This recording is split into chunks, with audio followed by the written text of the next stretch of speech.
An axe! The wooden handle is all weathered and the iron head covered with a fine coat of rust. Must have been wedged in this tree a long time. Months, perhaps even years.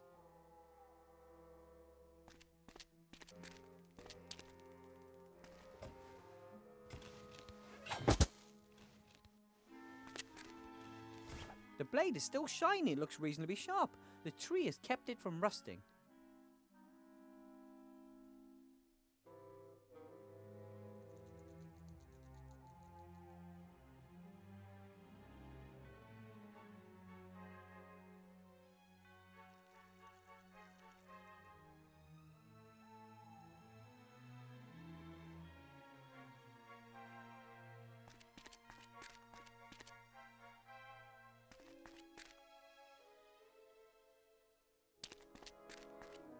That's... oh no. What is that? Who'd have thought you can trap gnomes with scraps of bloody cloth? A werewolf trap! Impressive! Thanks. You're a gnome too, aren't you? You're a sharp one.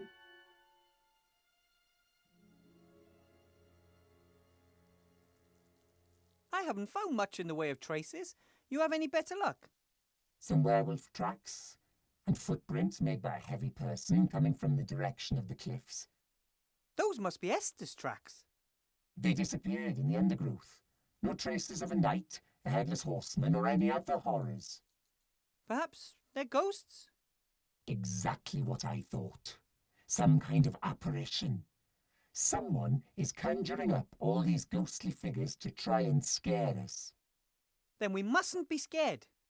I'm not scared of anything. Well, maybe spiders. I can't stand them.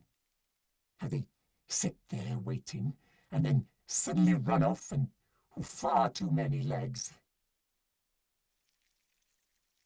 Wow! Bounty hunter! That's just so cool. Most of us gnomes tend to be nerdy and avoid the big wide world. You're here too? And you're some kind of mage? Well, not a proper one. I'm trying to help my friends. No magic involved. What about you? Did the call of adventure lure you?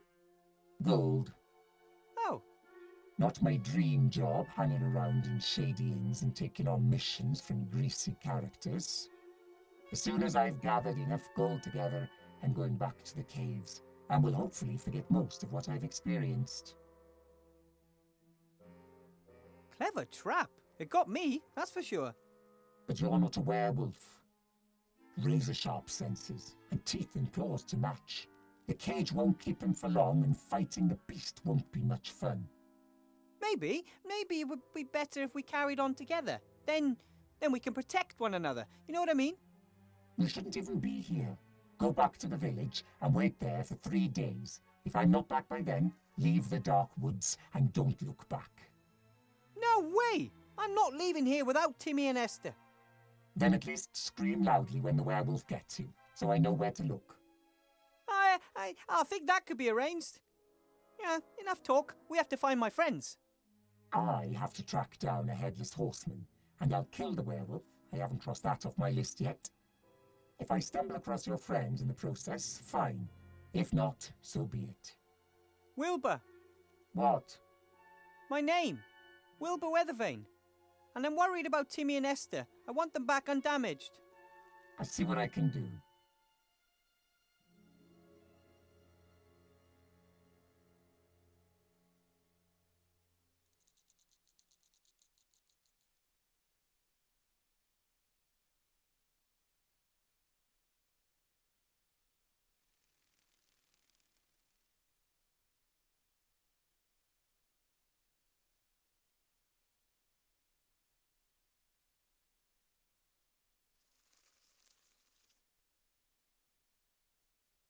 The trap can't be detected underneath the leaves.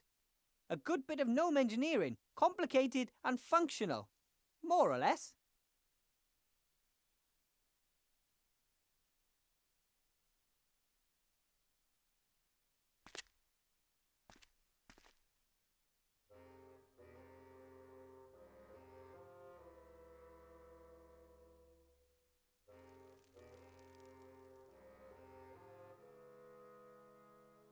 You can find these stone heads all over Avantasia. They're ancient and no one knows who made them.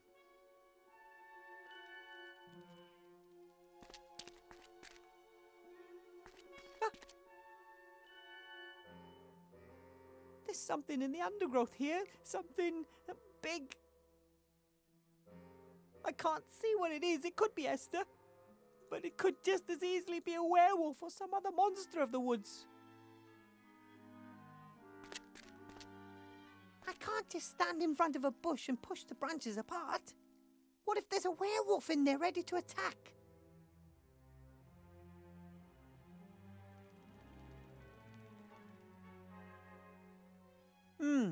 Maybe I can use the stick to carefully part the branches and... Hello? Anyone there? Oh, hello, little man.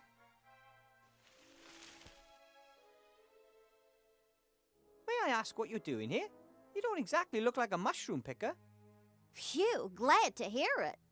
I'm on my way to my fiancé's. He lives here in the dark woods in a magnificent castle. At least that's what he wrote. The thunderstorm took me by surprise, and then suddenly this wrinkly old woman was standing there in the middle of the path. She pointed a bony finger at me and gave me a toothless grin. I was distracted, and my horse threw me and vanished into the woods with all my things. That sounds terrible. It is. I'm meeting my fiancé, and I don't have a thing to wear.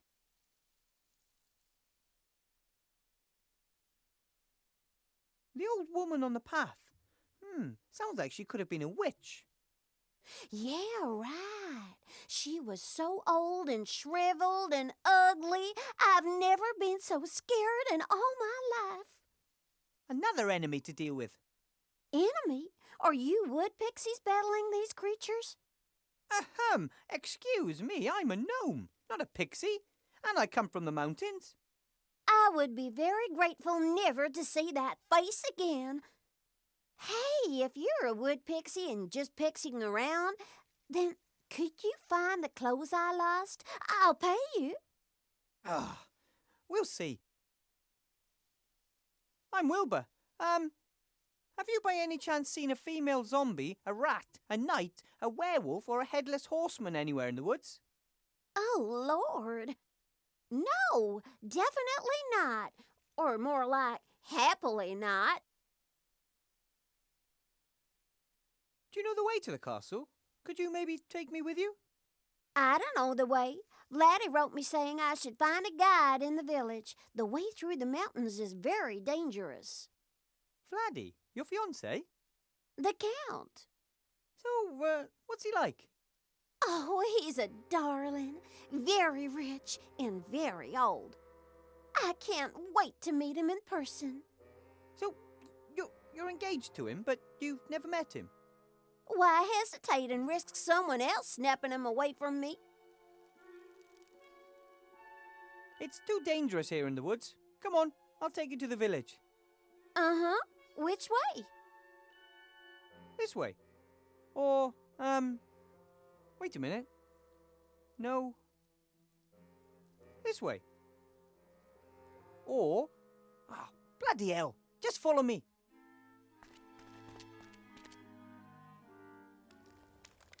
As I already said to your young friend, I won't set foot outside as long as the headless horseman is running around out here.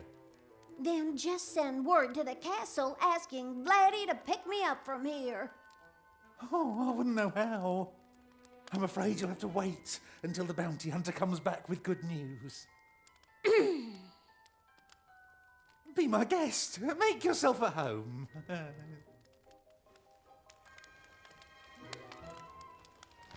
Oh, thank you for bringing her here. I mean, really, thank you. Not right? Oh. You're welcome.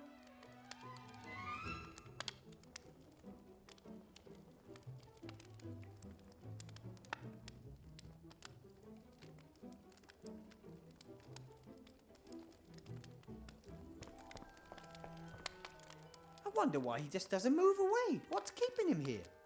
I mean, even if the headless horseman doesn't get him, sooner or later he's going to die, and then the village is doomed, one way or another. A crossbow is a devastatingly effective weapon. At least it is, if you manage to hit something. Hey, I just sell the weapons. I don't know how to use them. Hello? Oh, yes? Ah, looks like I'm going to be helping you after all. How do you mean? The curse? The woods? It looks like we have a common enemy. Right. Right. Give it a go. I mean, I have more confidence in the bounty hunter, but I've reached the point where I'll grasp at any old straw. I will. Thanks. How motivating. This is a traditional adventurers and heroes shop, right? Oh, absolutely. It was founded by my grandfather. He used to be very busy round here. Oh, there were giant spiders in the woods. There was an old goblin mine a day trip to the south.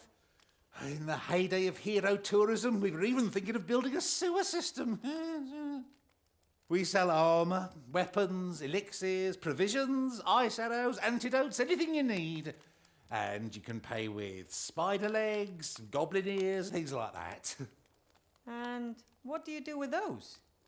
It's a trade secret. If you want to sell something, you can do it risk-free. I'll look after the object in case you want to buy it back later. You what? Oh, yeah. In case you change your mind later. Then you can buy back the same object for the same price. It's called the market economy. This evil heart of the wood, what exactly is it? And where can I find it? It's a clearing in the centre of the woods. There's an old dead tree standing in the middle of it. You'll recognise it when you see it. But how am I going to find the clearing? The woods are pretty big. And confusing. The heart of the wood doesn't want to be found. Yes, whatever it is that's sending these creatures after us, it lives in that clearing. Oh, I'm quite sure of that. Do you think that it might be the ghost of the Sorcerer Van Buren? Perhaps. The elders did warn us.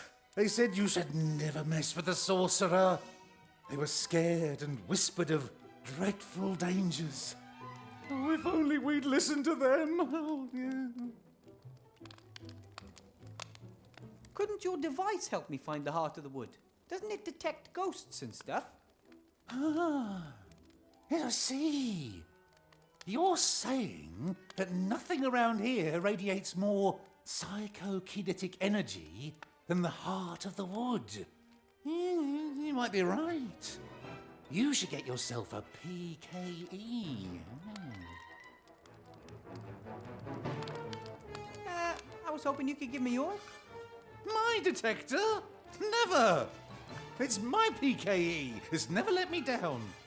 But if you give it to me, I could find the heart of the wood and lift the curse. Or you might be killed and lose it in the woods. It takes weeks to deliver such a masterpiece of occult technology. That's exactly why I can't hang around here waiting for another device. I need yours. Forget it. The PKE reliably shows when anything supernatural is creeping about. And I have to know that. I need something I can use to defend myself against a werewolf. Do you have anything like that? Oh, we've never been attacked by a werewolf before, so we haven't got any special anti-werewolf weapons or the like. But as far as I know, any normal weapon made out of silver should do the job. What's your skill? Sword and shield? Twin daggers? Gun lance? You mean you can fight with two daggers at the same time without mutilating yourself? Oh, so you're a long-distance fighter. Oh. Bow, crossbow or slingshot? As amusing as it would be to use a slingshot against a werewolf, I'd pass on that. Bow or crossbow would be better. I've got a lovely composite bow +2 in stock, but it requires dexterity 15. I think I might be able to handle something like that crossbow. Yes, a light crossbow is easy to use and packs a real kick. Oh, any old fool can hit something with that. A light crossbow like that, how much does it cost? 3 gold, 7 silver, and 2 copper coins. Or I'll give you a quest. Ooh, what's the quest? Bring me 10 wolf skins. You just made that up on the spot, didn't you? No, it's very important. Sounds like a pretty generic task without any real purpose to me. You bring me 10 wolf skins and get a crossbow as a reward. What's the problem? I haven't got any silver bolts, though. If you don't sell them, then where am I supposed to get a silver bolt for the crossbow? There aren't any other shops around here. Business is poor ever since heroes can gain experience more easily elsewhere. Then I'll have to make a silver bolt myself. You could try, but you'll have to be very precise. A bit too big and it'll get stuck. And too small and the shot will be inaccurate. The bolts must be the exact shape and size of a normal iron bolt, just made of silver. Couldn't I just paint an iron bolt silver? Well, you'll find out when you're face to face with the werewolf. Yeah, good point. I think I'd better play it safe. My friends up there by the campfire, could I maybe bring them here? It could be safer for them. Of course. Not only for them. The monsters from the woods might snatch one of them instead of me. Right. Okay. I'll let Gulliver know then. Yeah, Gulliver? Isn't that the one who was beheaded? Not beheaded. He just lost his head. Zombies don't mind that kind of thing. I'm not having zombies in the house. Why not? He's lovely. I don't want anything to do with their kind. Alive or dead, they should make up their minds. We want decent folk here in the village, not ones cobbled together out of parts of decent folk.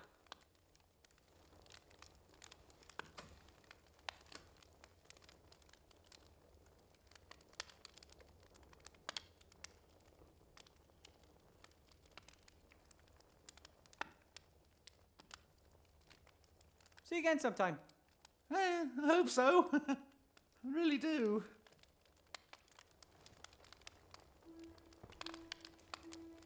That is really the most ridiculous thing I've ever heard. The armour covers so little, let's be honest, just the bare necessities. Doesn't look comfortable, and a warrioress would freeze if she ever wore it to the Northlands.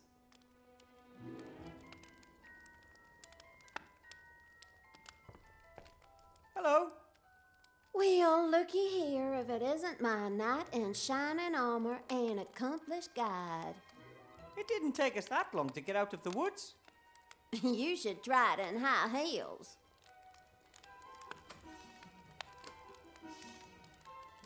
Oh, don't take it personally.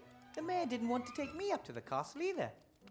Yeah, but you're you, and I'm, well, just luck. Why would he want to take you up to the castle more than me? I asked him very politely.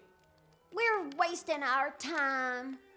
All that guy thinks about is the headless horseman, and that he could be the last villager to be kidnapped or something like that. Some of us here have real problems to deal with. You don't have any silver, do you? Then I could use it to make a silver crossbow bolt to protect myself against the werewolf. Of what interest is a werewolf in the woods to me? I want to go to the castle. That's in the other direction. Yes, but once a werewolf is out of the way, I can take care of the headless horseman. And once he's out of the way, the mayor will take us to the castle. That's a bit complicated. I'd rather stage a clothing malfunction and convince the idiot to do anything for me that way. But that's risky. I wrote Laddie that I was a virtuous virgin. You have any silver or not? Of course I do. I have my silver jewelry. But I'm not wasting it on your shenanigans. I think there might be a way to let the Count know that you're here. Oh, really? All I need is a little silver. For what? I'm going to send him light signals. Morse code, you know? If I had a really, really good mirror, then the moonlight would be enough for that. And as everyone knows, nothing reflects moonlight better than silver. Of course. You're always hearing people say the silver moon and stuff like that. That's right. I would melt the silver and vapor deposit it onto a piece of glass. Smart boy. So how much silver do you need? About the same amount as a silver crossbow bolt. Well, if everything goes to plan, then I'll soon have coffers full of the stuff. Let me know when you're ready. It's important.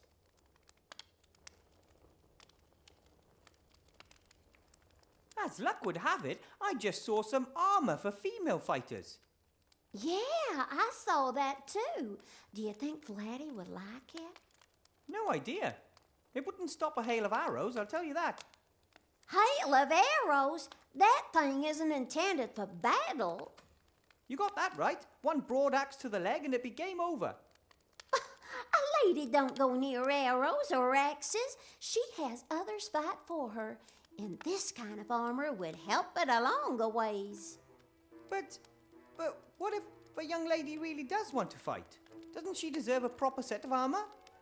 Looking good and knowing what you want. It's the only way to get ahead in life.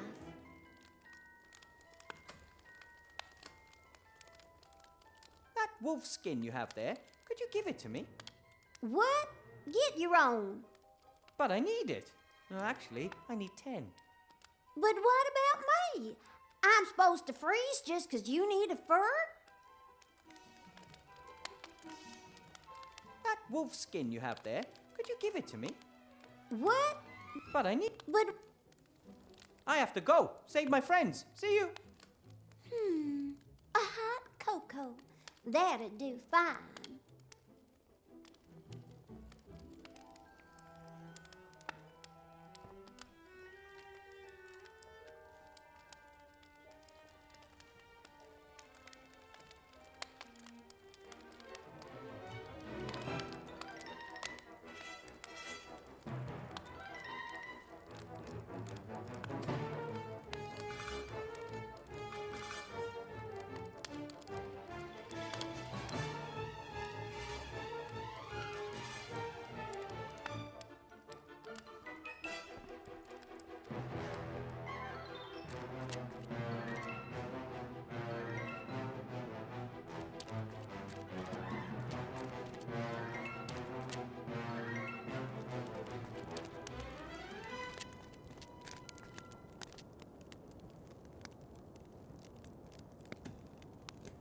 Touch hot coals with my bare hands.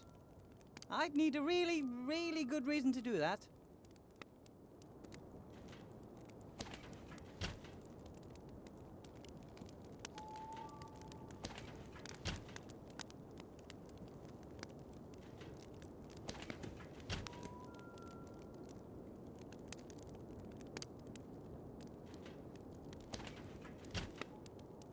Maybe the fire's hot enough to melt the silver, but once it melts, it would just seep into the ground.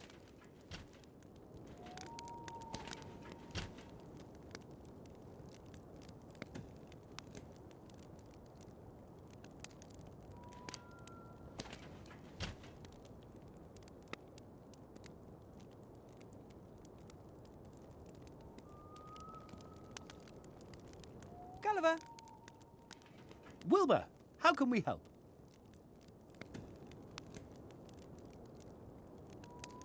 I found some traces of the werewolf and of Esther, but strangely, none of the paladin. He was there. I saw him as plain as day, just as I see you before me now. I believe you, but he left no tracks whatsoever. There should be a lot of psychokinetic energy in the heart of the wood. What's that? Well, it's a kind of energy emitted by supernatural things. You can locate it using a little device with arms attached. Could you make a device like that? A little device with arms sticking out. Not exactly a precise description. Can you get me the blueprints? Then Nate and I can try our luck. No, I don't think so. If we can't build a PKE detector ourselves, then we're going to have to get hold of the mayor's somehow. but he doesn't want to give his up because it reliably detects supernatural beings. What do you suggest? I'm working on it. I think you might be safer in the village than here. I asked the mayor if you could wait there. Let me guess what he said. I'm not having zombies in my house. Why doesn't he want to help you? People don't know us, and they're afraid of what they don't know. Perhaps I should talk to him again. In Seastone, I thought that success and enough money might make people forget who we are, but they don't, ever. Right then. Hold the fort. We're here if you need us.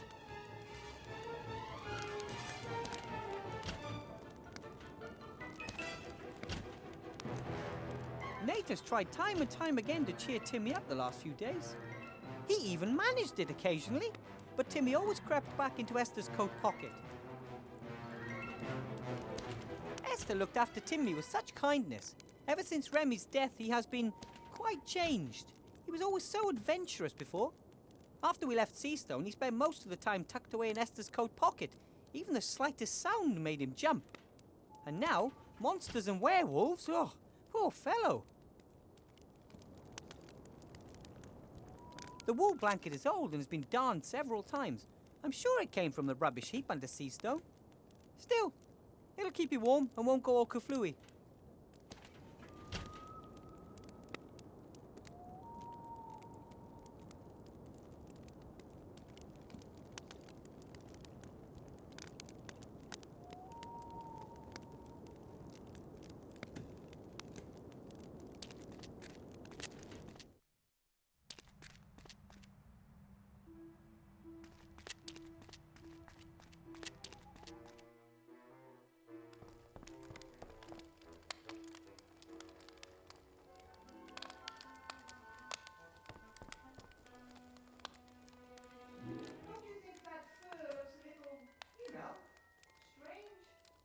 What do you mean? Well, it's just, oh, I don't know. It's not that chic. But furs is so fluffy and warm, and I really don't care what those crazy animal protection people say. Oh, it's not that. It's fashion. In Seastone, the ladies there use wool blankets. Lovely. Are you kidding? Oh, I just remembered. Vladdy, in one of his letters, once described wolves as his children of the night. Well, in that case, you really don't want to be caught with a wolf's skin, do you? And it just so happens I have a really beautiful wool blanket on offer today.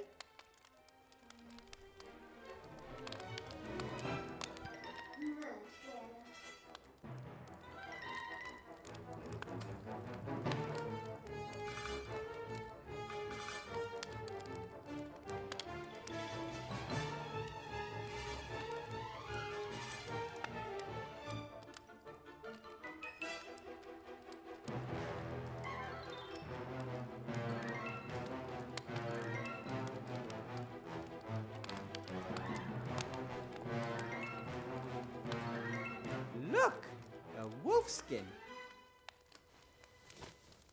You still need 9 more. You didn't even look at it. It was a wolf skin. You're missing 9.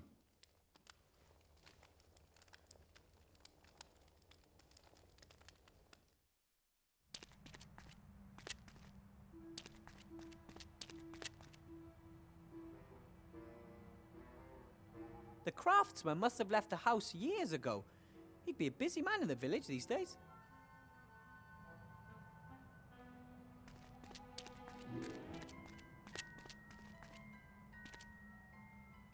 Shop has been nailed up.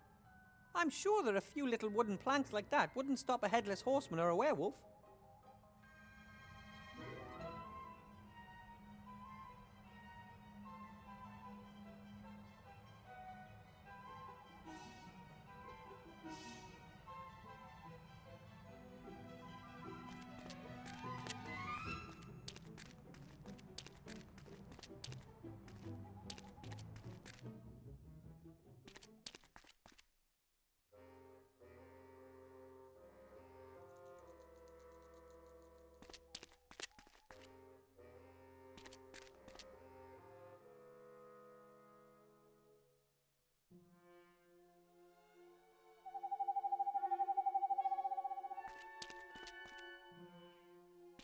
The woods are already spooky enough where I am. But over there it gets even more spine-chilling. I bet that the evil heart of the woods is somewhere over in that direction.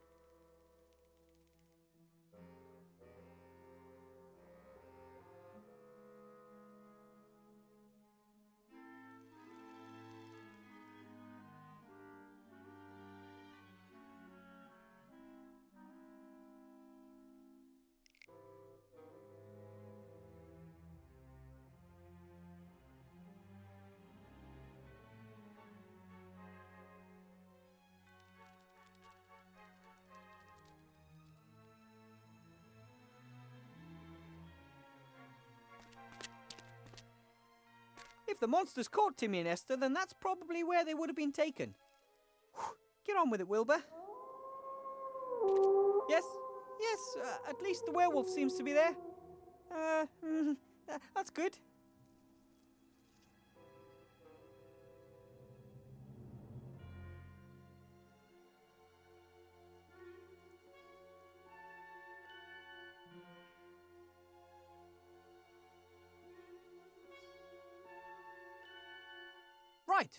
Right. The werewolf is somewhere there in the deep woods, and where the werewolf is, that's likely where my friends are too. So, let's get a move on. Oh boy. I want to help those two, but there's a werewolf there and I'm unarmed. It'd be pointless letting myself be ripped to shreds. That's not going to help anyone. Well, except maybe the werewolf. I need a weapon so I can defend myself against it.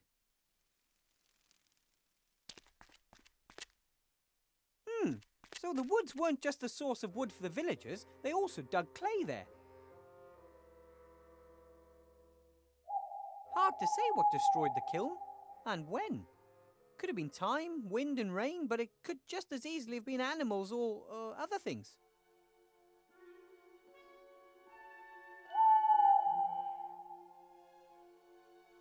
Looks like some kind of press.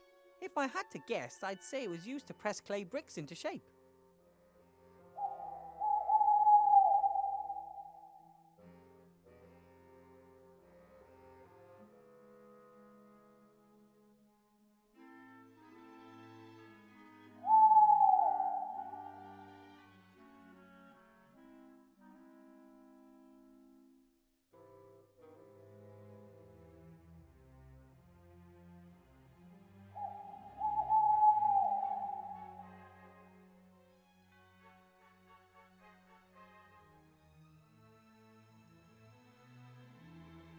I wonder if the villagers dug too deep and woke up some kind of ancient evil.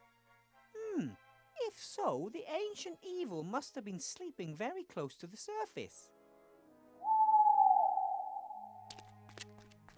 I should be able to loosen a really nice lump of clay just with my bare hands. Yep, no problem.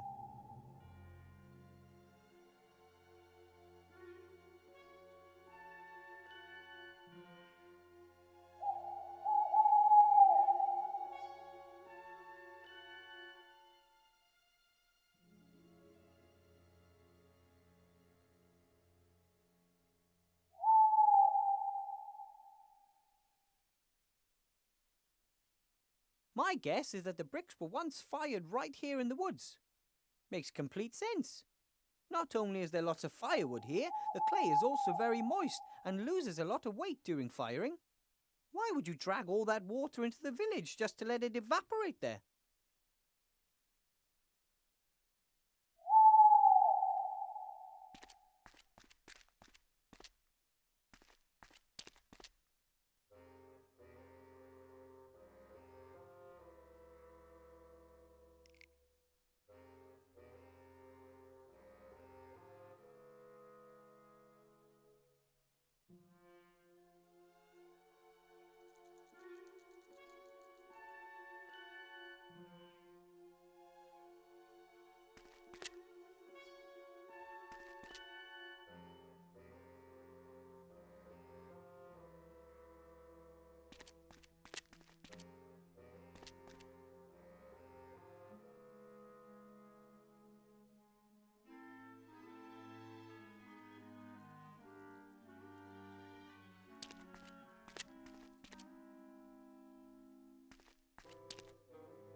I don't know if I like luminous moss. It gives off a bit of light. That's good, but it looks a bit spooky.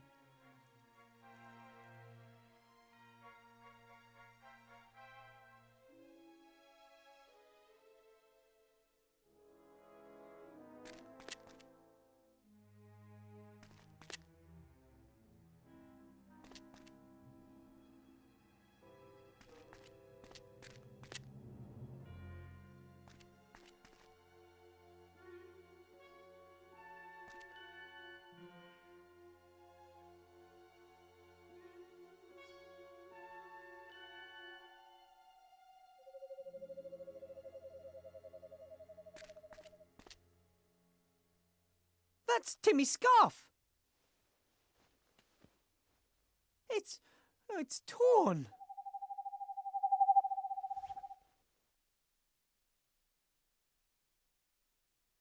Timmy's favourite scarf. I'll return it to him as soon as I found him.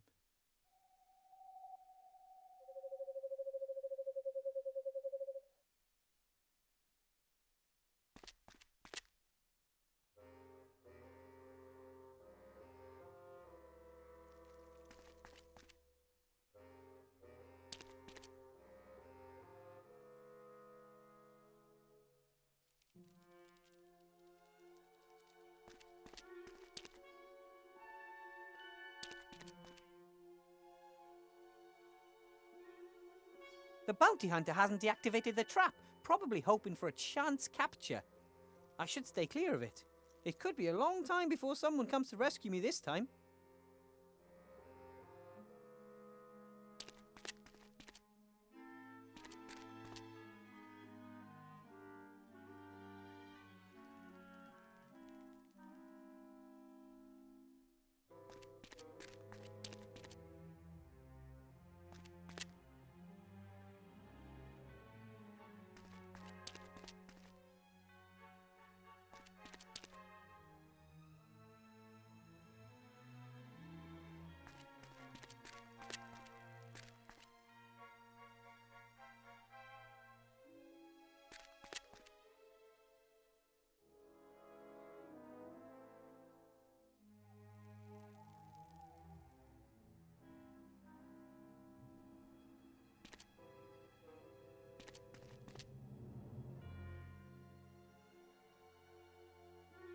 There are several branches broken here and here.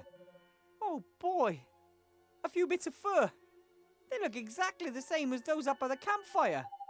The werewolf must be on Timmy's trail. I hope the little guy was long gone before it came by.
Hello? Oh, yes? Could we talk about the detector again? I really do need it badly to find the heart of the wood. And I needed to detect supernatural threats around me. As long as the device reliably warns me of any spectral activity, it's an essential companion.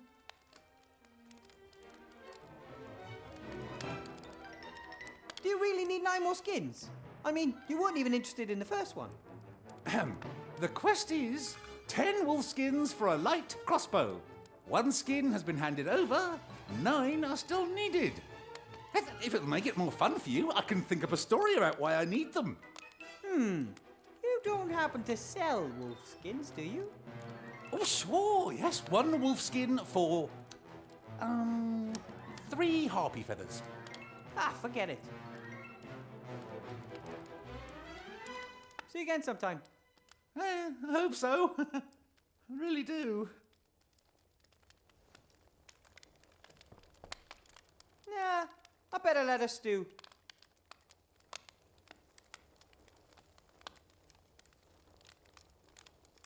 Mr. Whale will sell me a crossbow for 10 wolf skins. No. I won't sell it to you. I offered it to you as a reward for a quest. And the quest is to get you 10 wolf skins. That's right.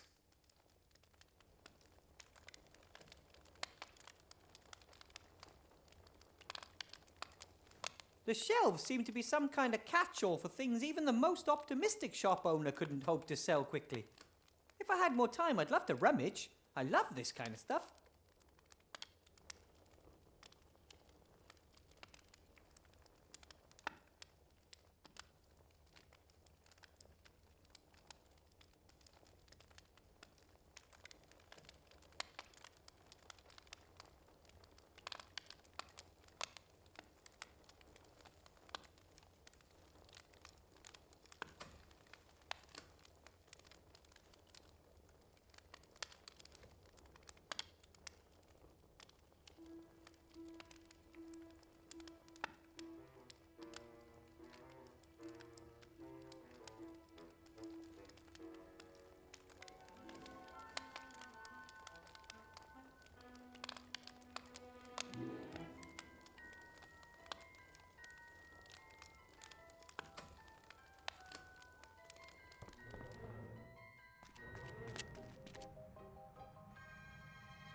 We found everything just the way it is. A few stones laid out in a circle on a sandy area, no trees close by. A perfectly built campfire pit.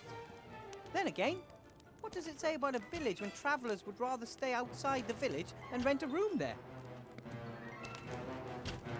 What's that in the sand there? Looks like a thick-walled stone goblet, just like dwarves use. Those things would be too heavy for me to travel any long distances with. But the dwarves say that the stone goblets are fashioned to remind them of home. I'm afraid the dwarf who carried this goblet out here into the wilderness can't complain about my taking it anymore. This goblet was filled with sand. Maybe I can use it for something sometime.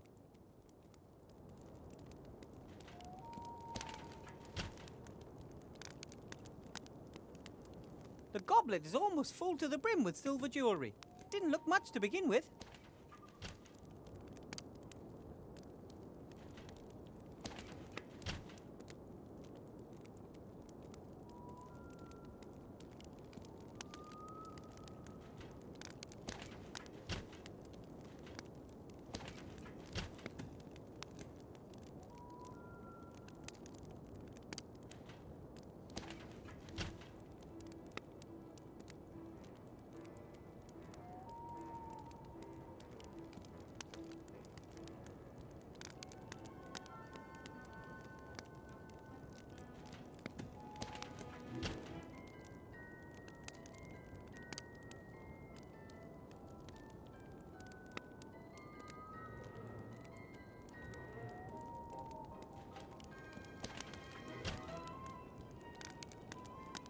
bit of sand from the stone goblet. Dry, but not especially fine.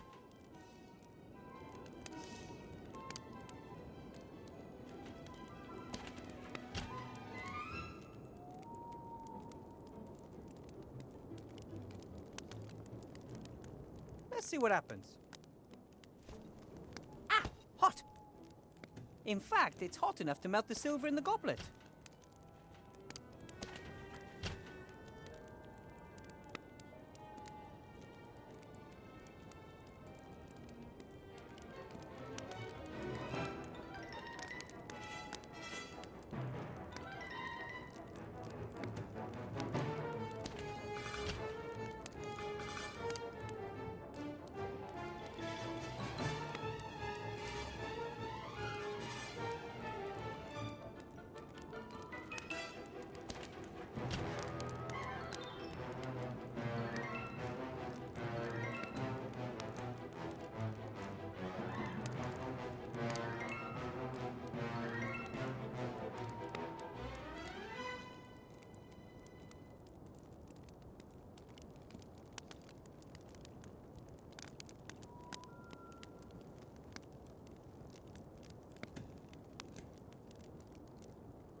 Every time I talk to him, I see that dreadful combination of hope and despair in his eyes.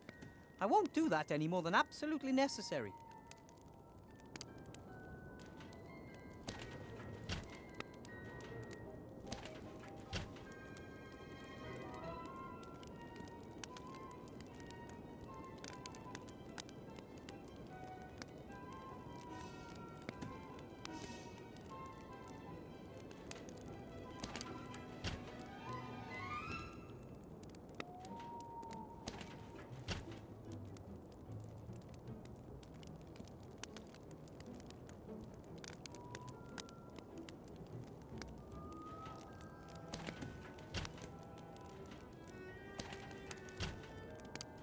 The little fellow is hanging on in there.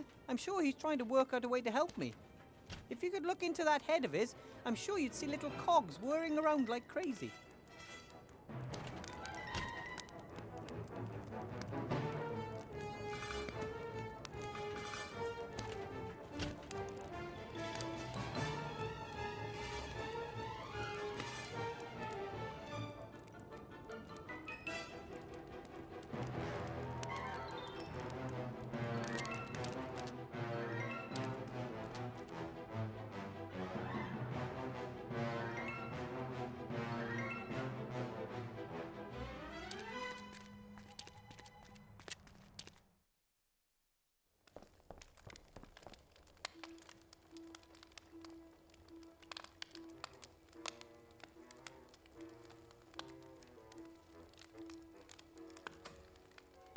I don't think the shop is doing well.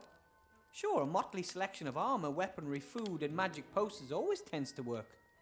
But if the shop is stuck out in the middle of nowhere and no one is sending heroes to the area, then who is going to buy all this stuff? I'm sure that Mr. Mayor won't object to me borrowing one of these boats.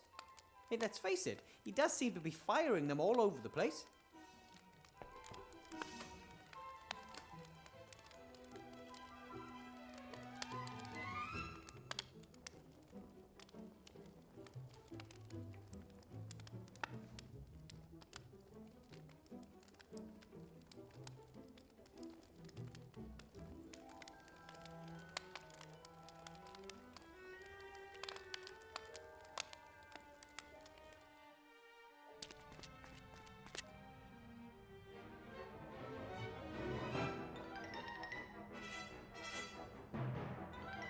The bolt imprinting the clay is going to be useless like that. The clay has cracks and holes everywhere.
I could make an imprint of the bolt in the sand, but I'm carrying the sand in my pocket. The imprint will instantly fall to bits.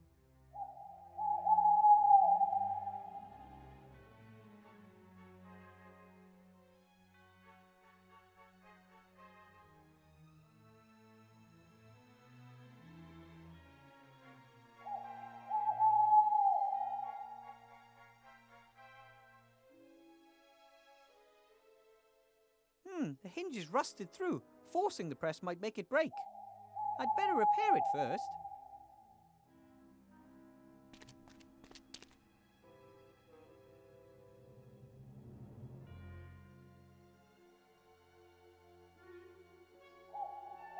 A wooden press used to press lumps of clay into bricks.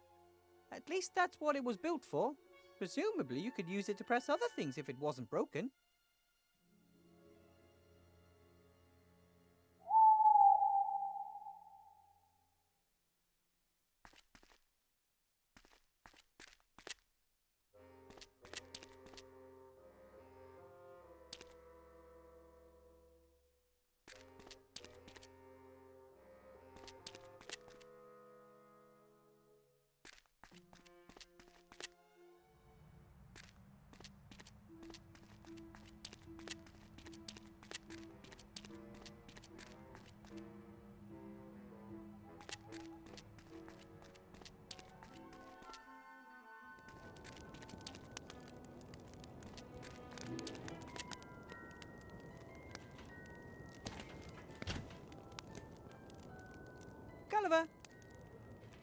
Wilbur, how can we help?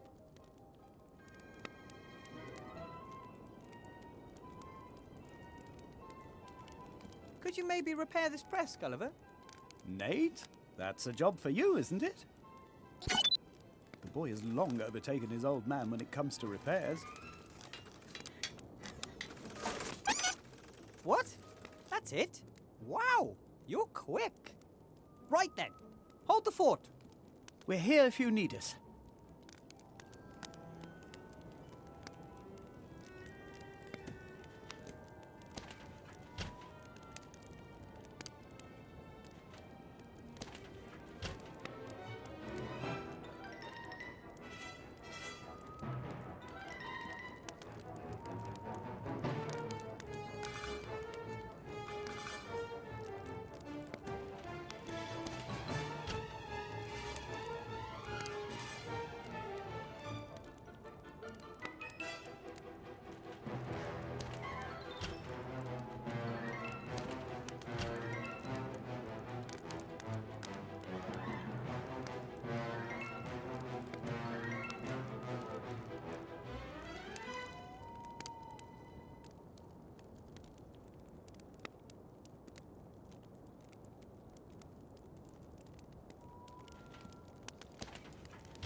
A perfect clay brick.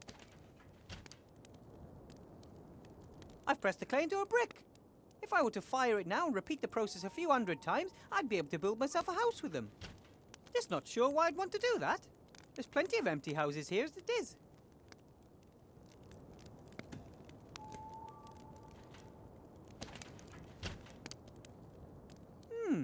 I wonder if I could press the sand into some kind of brick. It's dry, and that might prevent it from sticking together very well.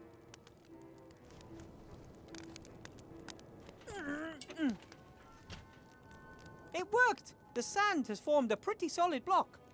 Just the same, I'd better leave it in the press so that it doesn't fall apart.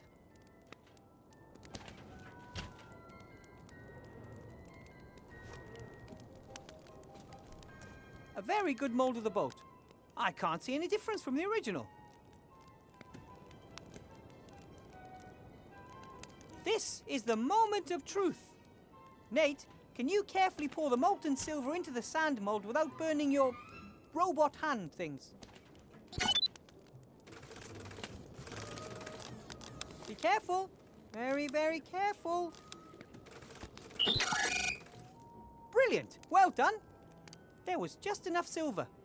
The mold in the sand is filled to the brim and it's starting to cool. Now we wait.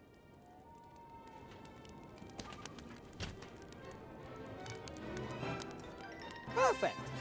It looks exactly like the iron bolt, only this one will be able to inflict some damage on a werewolf as well. Now all I need is the crossbow to go with the bolt.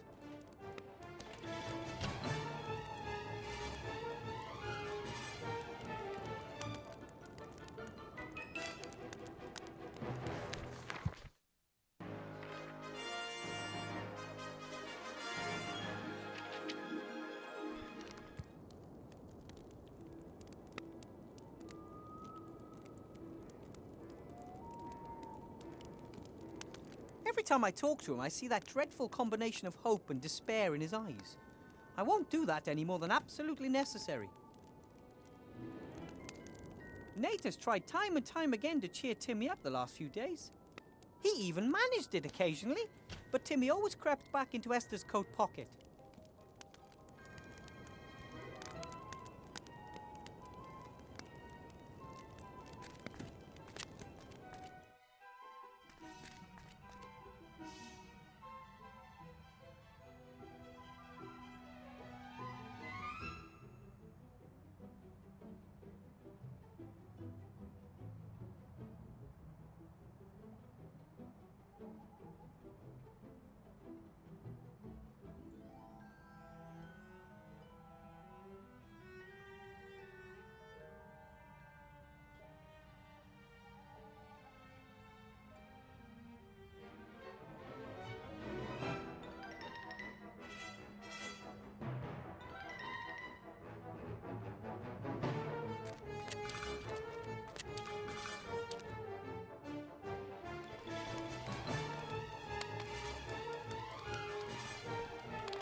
better let us do.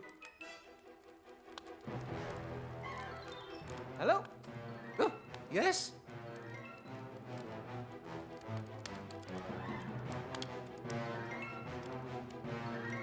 Do you really need 9 more skins? I mean, you weren't even interested in the first one. The quest is 10 wolf skins for a light crossbow. 1 skin has been handed over, 9 are still needed. If it'll make it more fun for you, I can think up a story about why I need them. You don't happen to sell wolf skins, do you? Oh, sure, yes. 1 wolf skin for, 3 harpy feathers. Ah, forget it. So you want me to bring you 10 wolf skins for a crossbow which will allow me to defend myself against a werewolf? Right, yes. And while you're getting the skins, you'll gain some valuable experience that'll make you into a better hero. But it's going to take forever to find 10 wolves. And I really don't want to strip the fur off them either. They need it. 10 skins for a crossbow, that's the quest. And if you like, I can quickly think of a backstory for it. Not interested. See you again sometime. I hope so. I really do.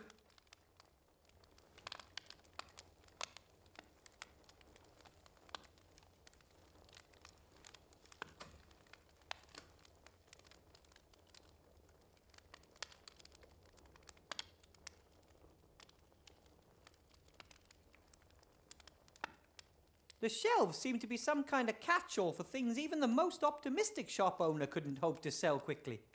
If I had more time, I'd love to rummage. I love this kind of stuff.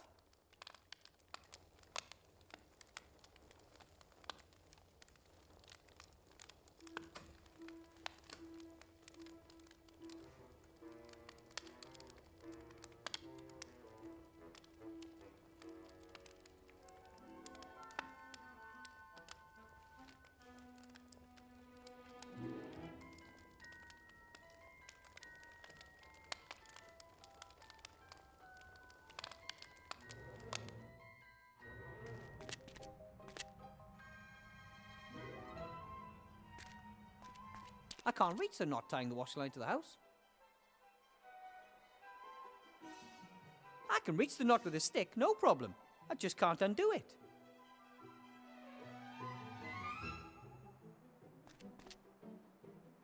If you can't undo a knot, then you can at least cut it.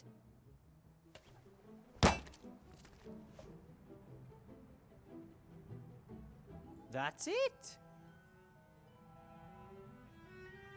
A washing line about 2 troll strides long and still in pretty good shape. The only thing more useful than a bit of string and a long stick is a long stick with a bit of string attached. Fishing rods offer the best of both worlds, and one can do practically anything with them. Like, well, fishing, for example.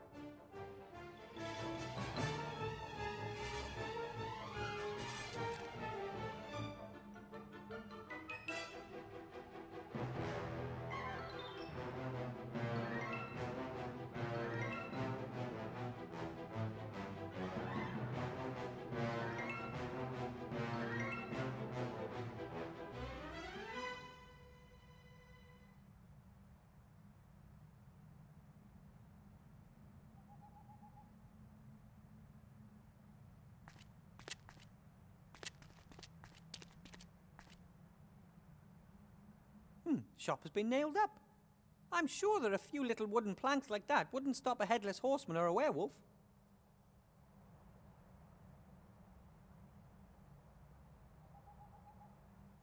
This might prove useful.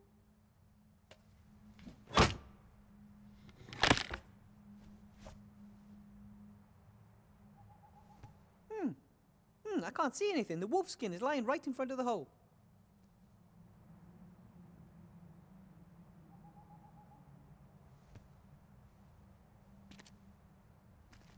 Got it.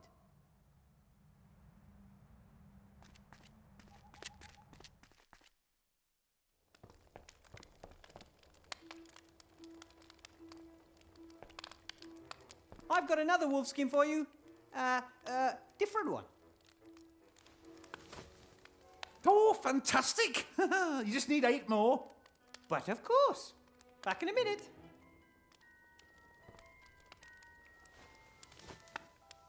makes 10. So, did you gain experience while completing the quest? Yeah, no one likes a generic collect quest. It kills time. Isn't that the point? Not really. Here's your crossbow. Ah, very nice. Now I finally got everything I need to go deeper into the woods. Wish me luck. Oh, I do. And you'll need it.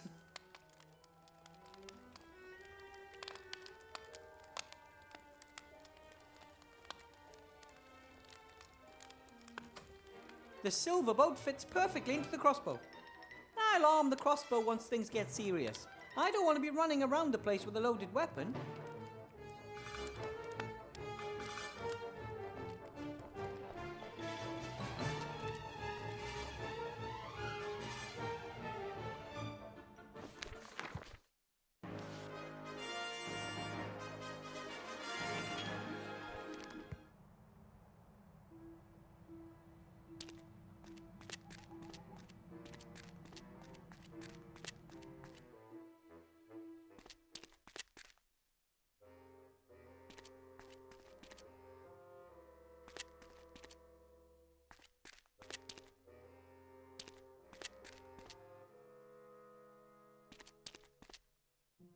Whew. Okay. Time to hunt me a werewolf.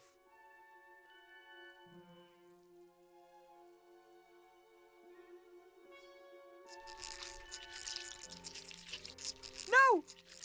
Be gone, you beast!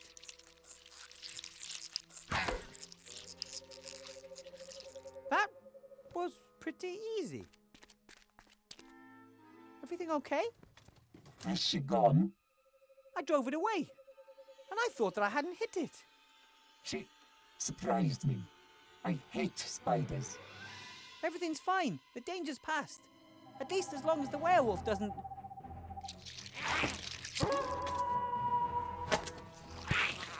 Timmy?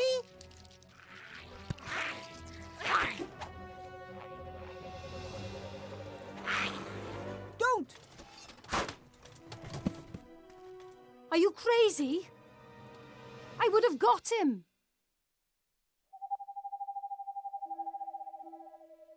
That was my friend Timmy. He isn't a werewolf, he's a were-rat. Did you know about it? He was often ill. Always became very reclusive when that happened. Perhaps once a month, during a full moon? Remy never told me how Timmy's parents died. It could have been a werewolf attack. Dangerous beasts. Nothing but anger, hate, and muscle. Also fur. Your friend shouldn't have kept it a secret from you. He would have ripped you to pieces if he'd had half the chance. Timmy was sleeping in Esther's jacket pocket when we arrived in the dark woods. He didn't know it was always night with a full moon here. And out there in the real world, it was another 2 weeks before the full moon. Perhaps it's not his fault, but he's dangerous. If he attacks me, I'll defend myself. I'll find a way to break the werewolf's curse. Maybe there's a library with magic books up at the castle. The sorcerer might have been interested in werewolves. Or maybe the Count knows something. He seems very fond of wolves. Good luck with that. As far as I know, only a shot to the head with a silver bolt can break the curse. It won't come to that. We'll look for Esther in the heart of the wood, and I'll take care of Timmy. As long as he doesn't take care of us first.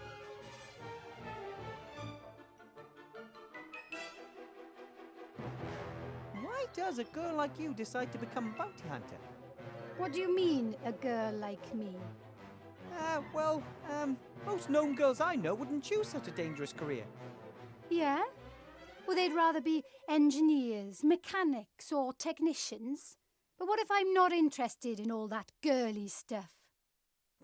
Totally with you there. That's why I became a mage. Well then, can't you just conjure something up and poof, the evil's gone? No, I'm not a mage anymore. Oh, I think it's good that you at least gave it a try. And you? You always wanted to be a bounty hunter and simply followed your dream? I wanted to help my clan. I didn't want to stand by and watch as I earn gold. We need it. And once you have the gold? We'll see. Go back home. Maybe I'll find myself a handsome gnome. Won't you miss the adventure? Nearly being eaten by spiders? No, not particularly. We should continue on together and watch each other's backs. Perhaps that isn't the worst idea. I've normally got a good sense of orientation, but in these strange woods... I've got an idea how to find the heart. I'll need a device from the mayor for it, though. Then I suggest you go and get the device and I'll hold the fort. But not here near the spiders. Okay, shouldn't take too long. By the way, my name is Lizzie Pebblebrook. My friends call me Tin Lizzie because, well, it's quite obvious, really.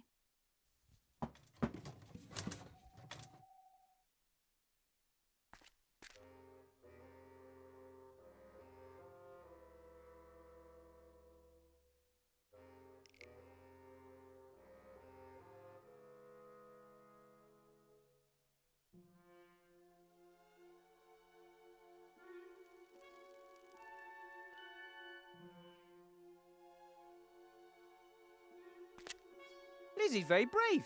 I'm sure that episode of the spider was just a little slip. She didn't hesitate for a second when I suggested that we find the heart together.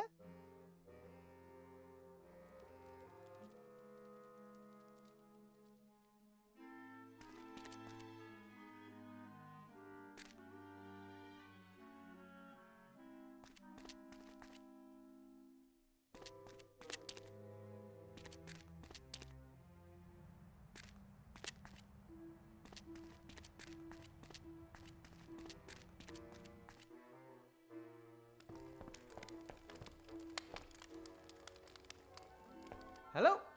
Oh, yes? If you get bitten by a werewolf, you turn into one yourself, right? Yeah, that's what they say.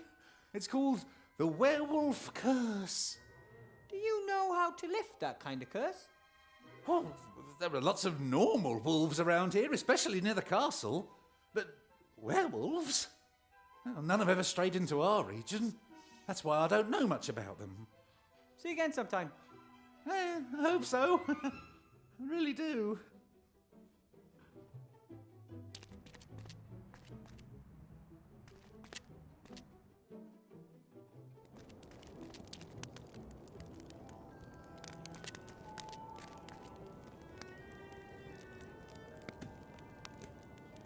Gulliver, Wilbur, have you found the heart of the wood? And Esther and Timmy, are they okay? still no trace of Esther, but as far as Timmy goes, there have been developments. That werewolf you saw, I think it was Timmy. Timmy, what are you saying?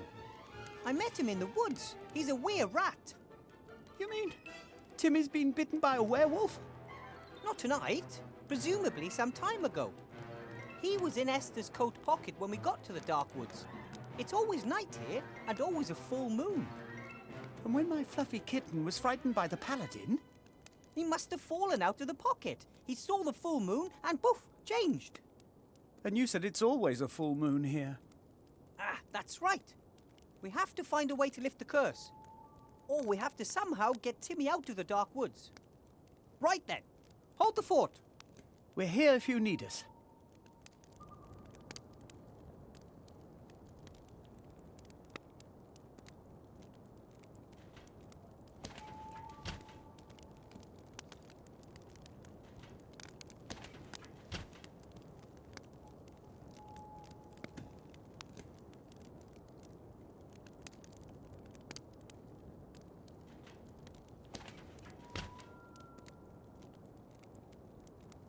Touch hot coals with my bare hands. I'd need a really, really good reason to do that. The little fellow is hanging on in there. I'm sure he's trying to work out a way to help me. If you could look into that head of his, I'm sure you'd see little cogs whirring around like crazy.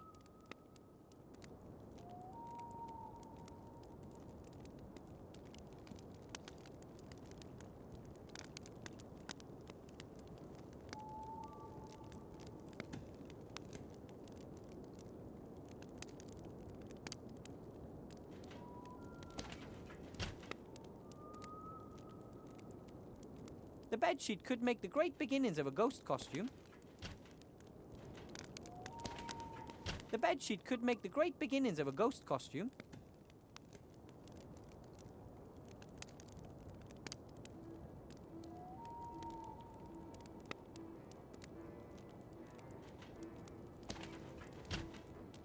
Ta-da! Whoa! Whoa! Whoa! Oh! Ooh.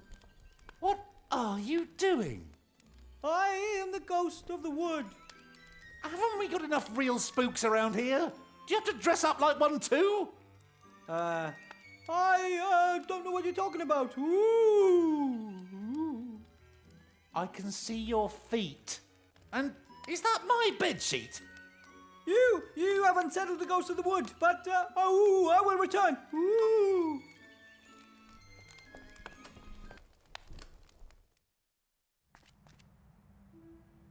I don't know how, but he recognized me. It may be because he has a lot of experience with ghostly apparitions, living in the dark woods and all. Or it may have been my feet poking out from under the sheet.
I dressed up as a ghost, but even though I was totally convincing, that stupid mare recognized me right away. It was mainly my feet that gave me away. Then let's use my head to play the ghost. Turn me into a ghost. Here's a white sheet to start with. And? Scary? Sort of.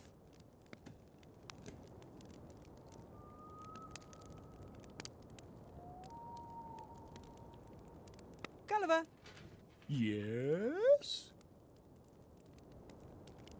right! Let's do some haunting. How are we going to do that? Should I roll into the shop? I could carry you. A ghost that needs to be carried is no more frightening than a ghost with feet. I was scary. But I think you're probably right. Right then. Hold the fort. We're here if you need us.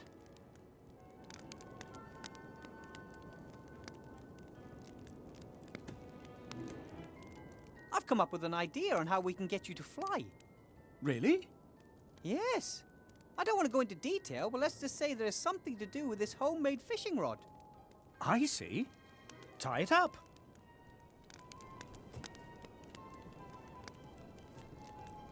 Done. What do you think, Gulliver?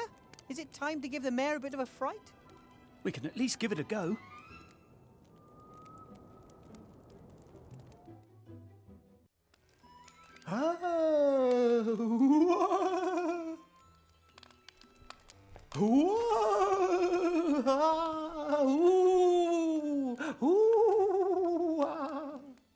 Oh, a flying ghost this time. Oh, very nice. Yeah. He doesn't look very scary. But he can speak. Whoa! Oh, yeah, nice effect. But I've already seen ventriloquists at the fun fair. But We'll be back. Oh! Let's get out of here. everything usually startles him. He didn't seem scared this time. Don't let your head drop. We'll think of something and try again. Then we'll just have to make the costume even spookier.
Yes?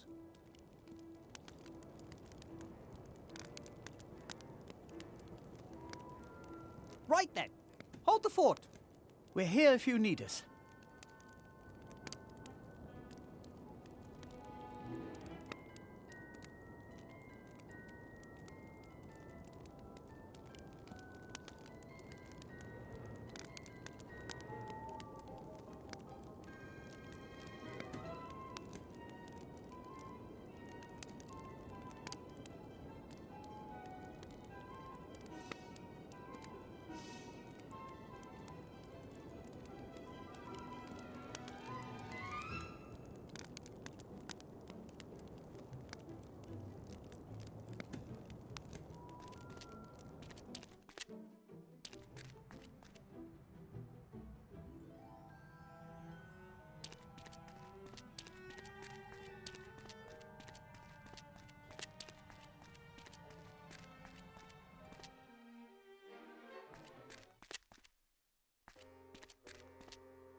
I'm not sure what to ask.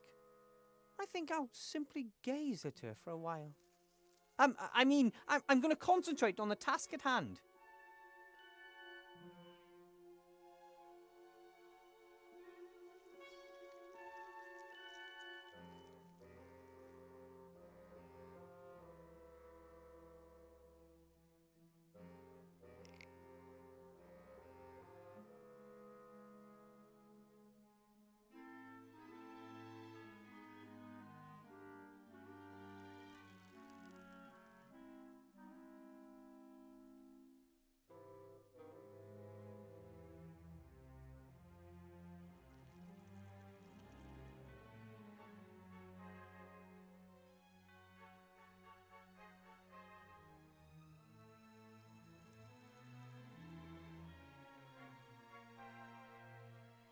Lizzie and I could wander the woods for hours without finding the heart of the wood. Not that I've anything against spending a bit of time with her, but we still don't know what's happened to Esther, and every hour that Timmy spends running through the woods as a werewolf puts him in terrible danger. If we can get the mayor to lose confidence in the effectiveness of his ghost detector, then he might be prepared to give it up.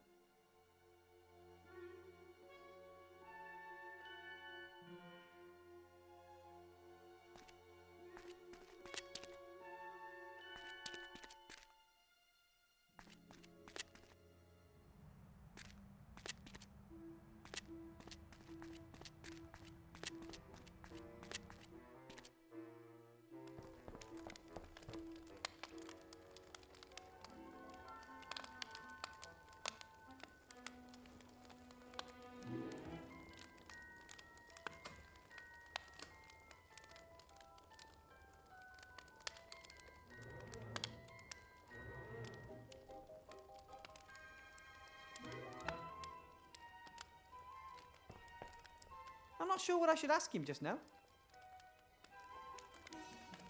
Nah, I better let her stew.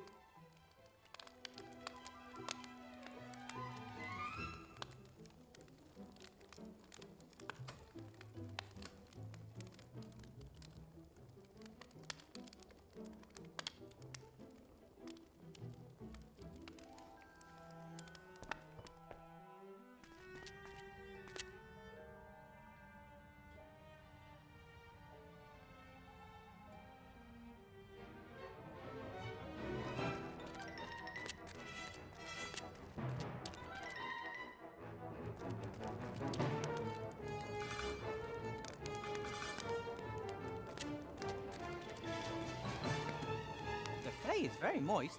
Ooh, perfect for making handprints or anything like that in. Probably not the right time to be thinking of messing around.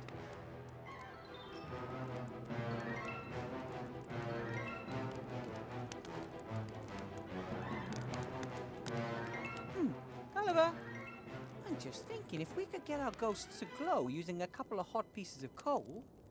Or how about glowing eyes? That would be even scarier.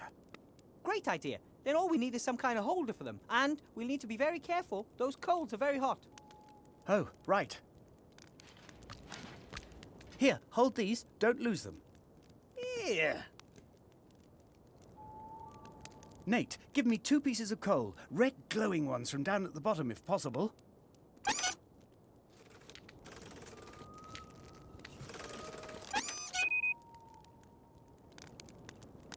And? How do I look?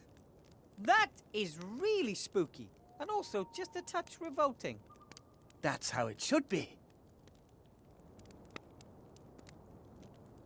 Gulliver, Yes?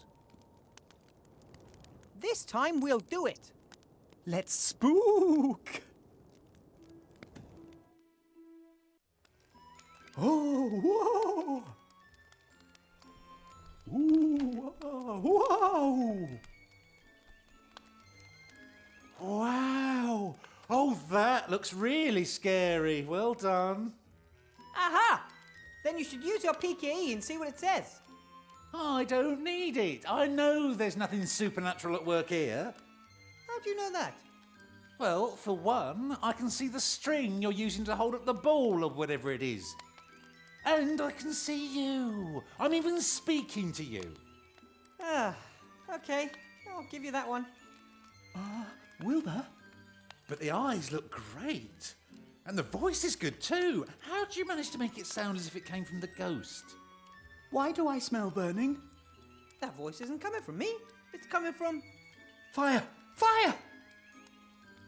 Ah! Ah! Wilbur, where are you? Ah! Ow! What the devil is going on here? Where is everyone? What is that? The, rubber ball has changed itself into an evil skull. Right. I'm an evil, terrible, demonic skull. Fear me. But I'm not getting any sign of supernatural activity. Oh, that's because us evil demons have learned how to haunt without being recognized. That's not possible. But there's more. Get the man with the PKE, the Heart of the Wood said. No. We shall return. That was unexpected. We're doomed. No, I'll find the heart of the wood and put an end to this. Have no fear. See? See you later.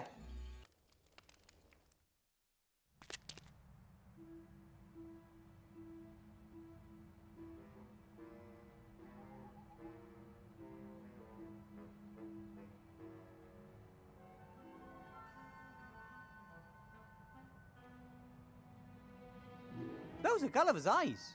Well, they are now. I don't know who they belonged to before that. One of them is green, the other one brown, and both look unimpressed. I don't think they like the fact that I've been carrying them around in my bag.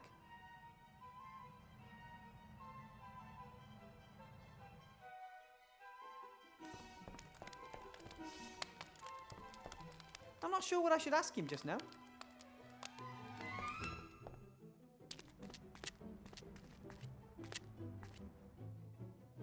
Wilbur, well, how do you think we did? From what I saw up there, he almost wet himself.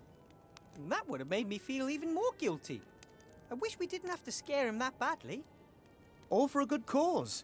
If you can track the Heart of the Wood with the PKE and destroy it, then you'll actually be helping him. Here, catch.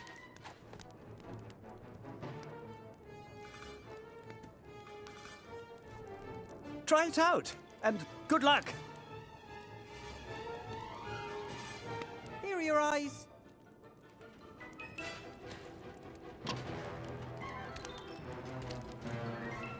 Ah, very good. Some of my best. Esther says the left one is the most handsome one I have. A solid piece of gnome engineering. As soon as one gets close to something supernatural, the arms on the sides of the device lift up. We should be able to use it to find the heart of the wood.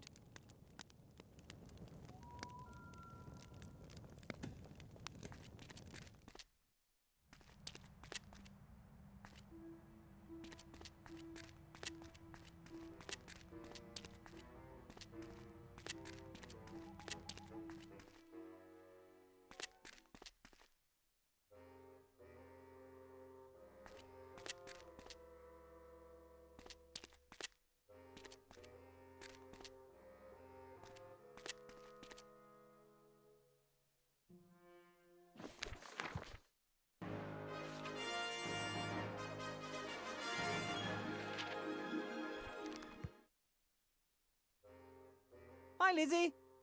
Hey, Wilbur. Look what I've got here. What is it? This device can tell us how close we're getting to a source of supernatural energy. Genius! We just have to keep to the paths where the device reacts strongest. That's right. Our senses can be fooled, but not good old gnome technology. I'll mark the route we follow so we can find it again later. Let's go.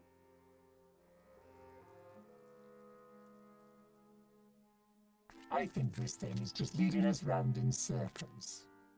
I don't believe it. Look. The heart of the woods. Are you sure?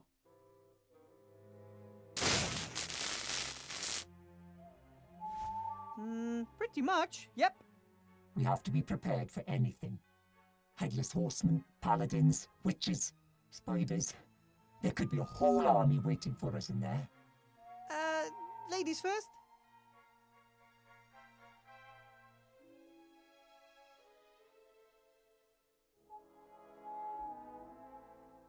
Whatever is living in the cave under the tree, it's killed off all the trees close by.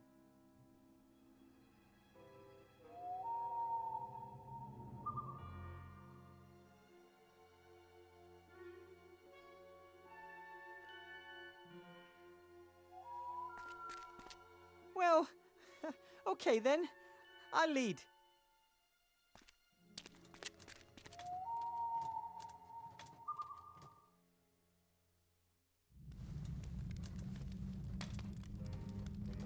Esther! Well, well, well, who have we here? Archmage! You're alive! What are you doing here? Oh, I'm not alive. I'm just a ghost, thanks to you. But... Thanks to your incompetence and stupidity.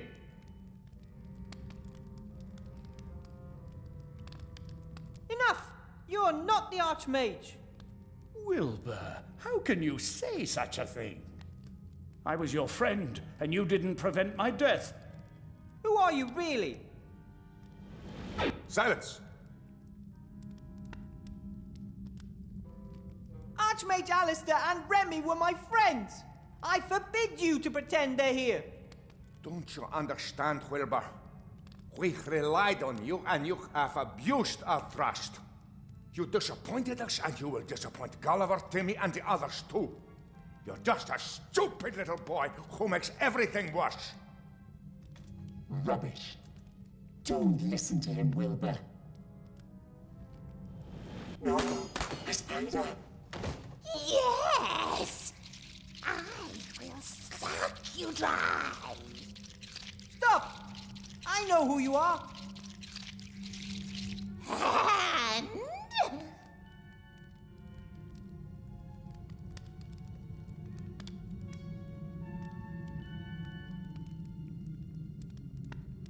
Sorcerer Van Buren never left this place, right?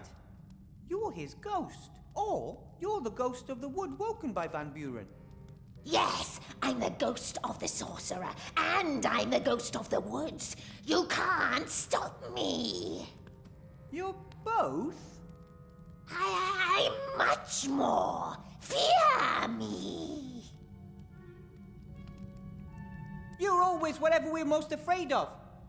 I'm death, disease, loss, failure, humiliation. The monster under the bed. The creature in the cupboard. Lizzie's afraid of spiders. Esther of the paladin who once chopped her head off. And me? I don't want to make any mistakes and cause anything nasty to happen to my friends. But you can't prevent it. Neither of you will leave this cave alive. And then I'll get your friends one by one.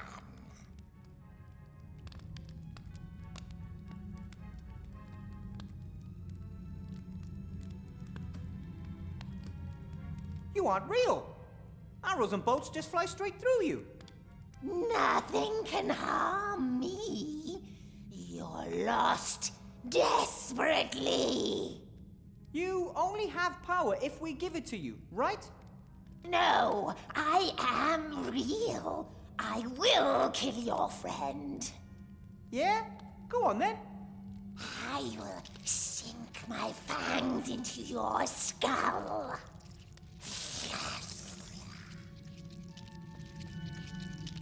No, you won't. The spider isn't real, Lizzie. I am. Fear is real. It can only paralyze us if we let it.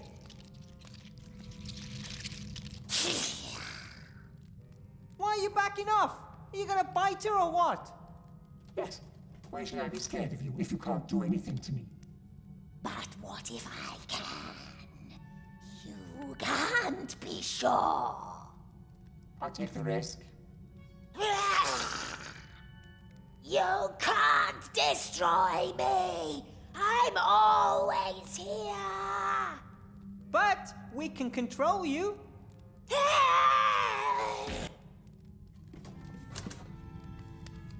Everything okay?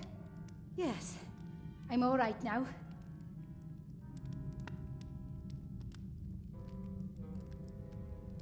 Esther hasn't made a sound yet. I hope she's all right. And I hope she can walk. It'd be a long walk back if I had to carry her. Esther, how are you doing? He's going to cut my head off, and then I won't be able to look after Gulliver and Nate anymore.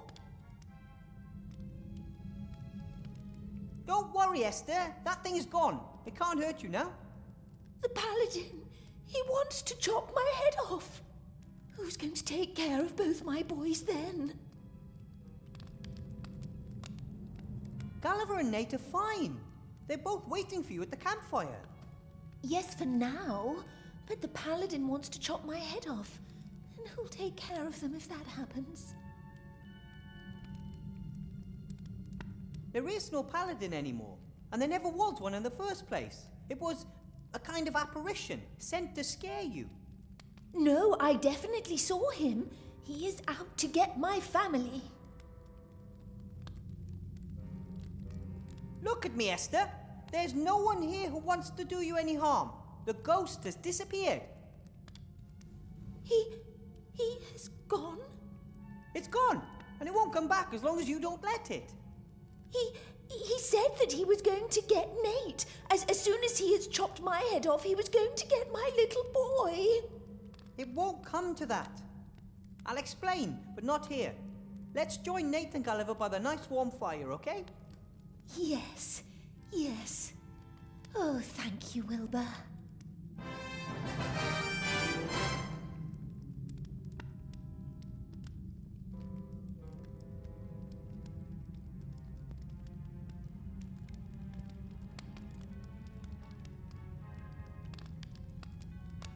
All sorts of small stuff and a few pieces of clothing too.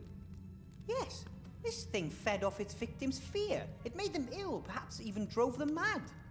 They were no longer able to think of anything else, didn't eat, and no one in the town knew what had happened. A little mirror, a flute, shoes, scarves, and there's a hair clip. Lots of little things, all mementos of the abducted villagers. I will talk to the mayor and offer to bring everything back to the village once I've freed Timmy from the curse and found the sorcerer's book.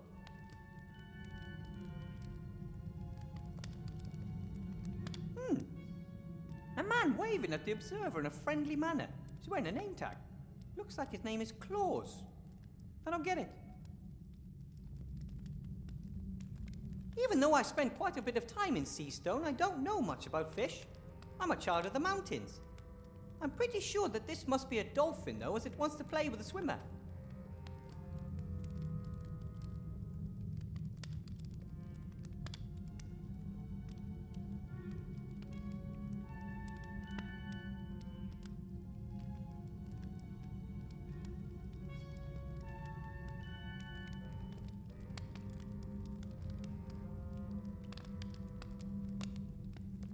A picture of a clown.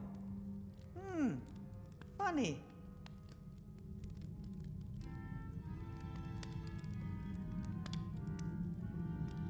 Pretty scary, eh? Ooh, too right. What do you think it was? A demon? A ghost? Some headless creature that only becomes powerful when we give it power? I believe that after the sorcerer died, the people in the village were so afraid something terrible would happen that this is exactly what did happen. And if they hadn't been so afraid, they could all still be here. My uncle was always afraid of becoming ill. That made him ill. And if you're afraid of dying, it can make you forget how to live. You know what I mean? You're quite the philosopher, Wilbur Weathervane. I've just been thinking a lot how it's better to do things and maybe fail than not to do things because you're too scared to fail.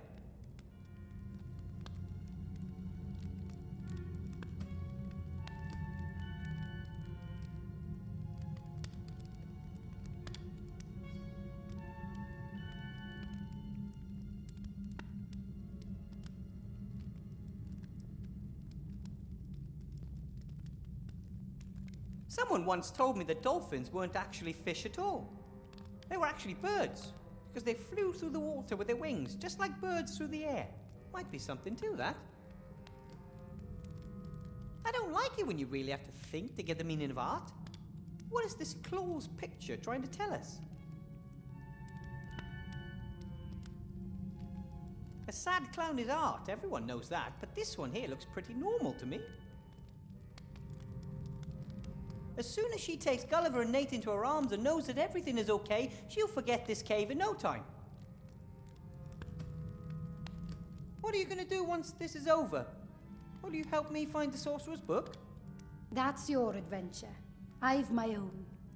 Oh, actually, I think we're a good match. Well, as partners, I mean. You know, as partners in adventure. Adventuring partners.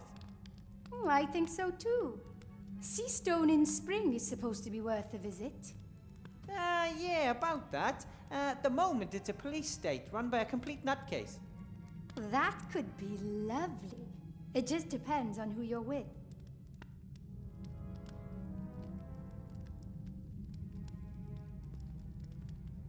I know two people who are longing to see you, Esther. And I know someone who owes us a sack of gold. Come on, let's go. So, there was never a curse? That's right. No curse, no real threat. Only fear made it become a reality. Oh, then I'll try to be more open-minded in the future and not always assume the worst. You can start by welcoming my zombie friends into your village. We'll see. At least I'll talk to them. That would be good. If my memory serves me right, you promised a sack full of gold to the person who hunted down the Headless Horseman. Of course, and you have earned it. We earned it. You get half of this, Lizzie. That won't be necessary. See you around. Oh, yes. See you later. I think she just, never mind.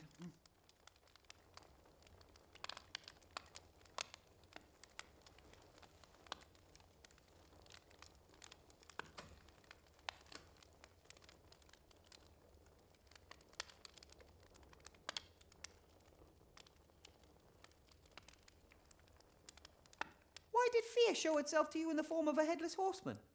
Oh, my grandfather always used to tell me the story about a headless horseman. I was terribly scared of it, but it was still my favourite story. And if there's enough hysteria, you'll believe anything, even that ghost stories are real. Now you know how to defend yourself against the curse. So could you please show me the way to the old Van Buren castle? Oh, yeah, of course. You and the enchanting young lady. Huh, and about time too. I'd better draw myself a good map. I'm sure I'll be going back and forth between the castle and the village a few more times. My friends are here and Timmy is still somewhere in the woods. Fine, let's go.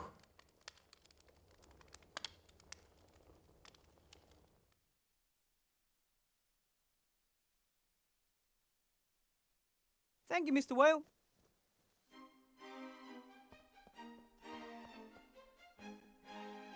I drew my path on the map very carefully. This way, we can always return to the village if necessary. No need. I'll only leave the castle one more time, with a few crates of gold. What do you mean?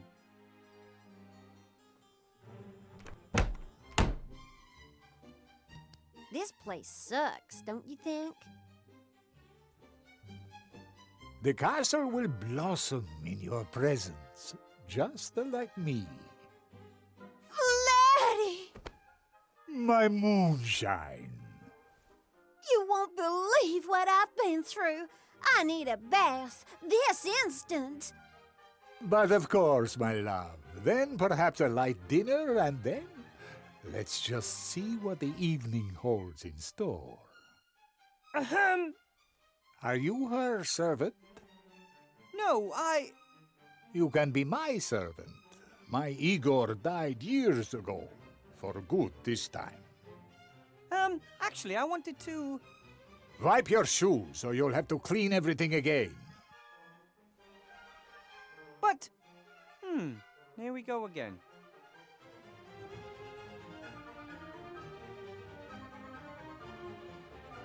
The chicken coop is in pretty much the same condition as the castle. Skew whiff. And the roof leaks.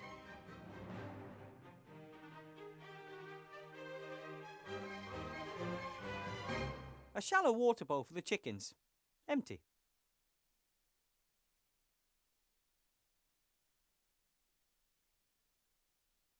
They've no use for an empty bowl. The Count seems to like chickens. That's a good sign. Anyone who likes animals can't be a bad person.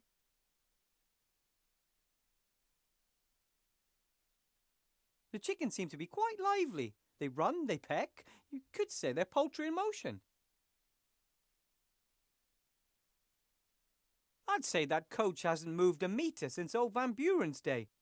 Several spokes are broken. Yes. Ooh, there's a small tree growing out of one of the seats.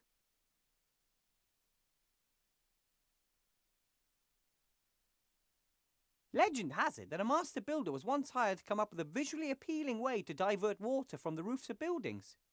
He thought to himself, why don't I put statues on the corners of the roof and let them get rid of water the way you, well, get rid of water?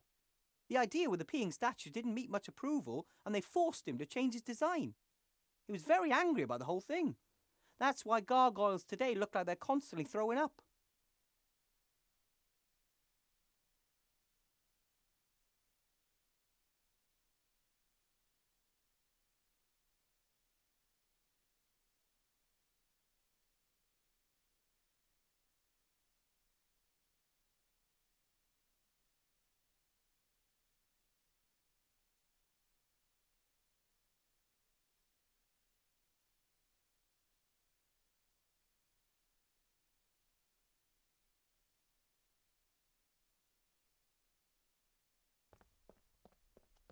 The Count and his young fiancée met through a newspaper ad, which means someone has to fight his way through the mountains on a regular basis.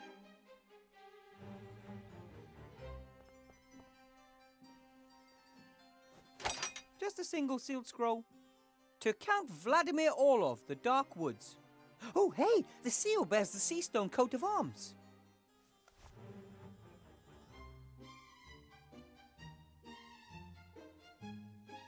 Neither the drawbridge nor the portcullis were able to protect Van Buren against the mages, paladins and villagers who came for him. Maybe he was no longer at the height of his power. Otherwise, a sorcerer like him should be able to defend a castle like this easily. Nasty statues. I saw them from the drawbridge. They look like a mixture of a man and bat. And it's almost as if, they watch you the whole time as you approach the castle.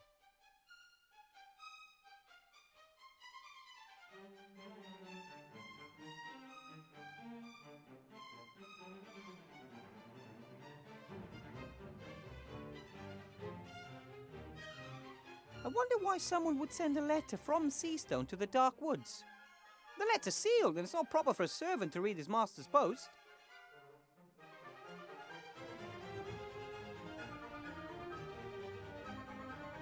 The castle is way too big for one person. Why do all rich people always buy buildings like this and live in them all alone?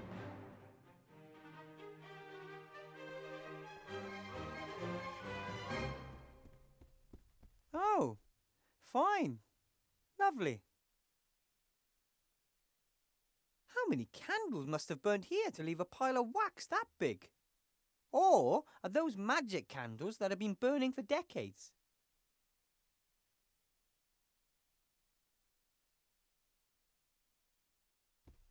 Ooh, scary people. I can't tell if these are relatives of the sorcerer or the count. The only certainty is that these are some of the creepiest faces I have ever seen. But they look somehow generous.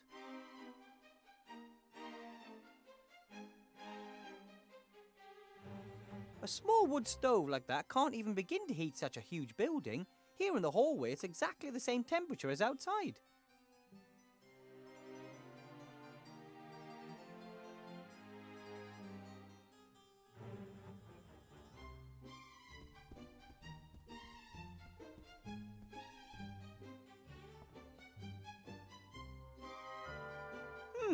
A heavy wooden chest with 7 seals. 2 of them are open.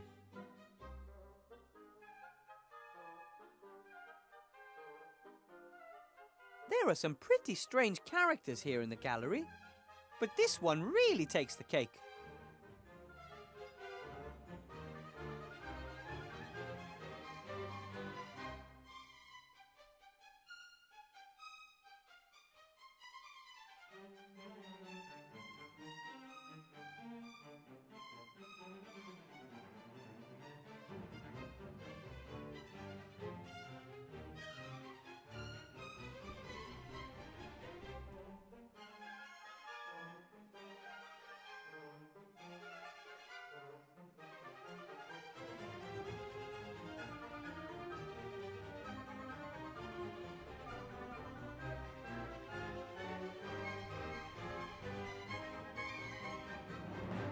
Ah, there you are, Igor. Prepare dinner for my fiancée. And set the table with all the trimmings. We want to have a romantic meal before withdrawing. My name's Wilbur. My servants are all called Igor. Igor, his father Igor, his grandfather Igor, and his father too. Whew, you certainly had a lot of servants. That's why it's too late now to get used to a new name. I'll call you Igor. I would even give you Igor's old suit, if I had it. The villagers told me that the mad sorcerer Ashcroft Van Buren used to live here. That is correct, until he was hung, drawn, and quartered. The wizards and paladins didn't do things by halves, just quarters. They took everything that was of interest or value to them. They left the rest here. Was there a book amongst the things left behind? The Sorcerer's Diary. Yes, I found that a few months after I moved in a secret desk drawer. No, I mean, more of a magic book, you know, with incantations and such. No, not that I know of.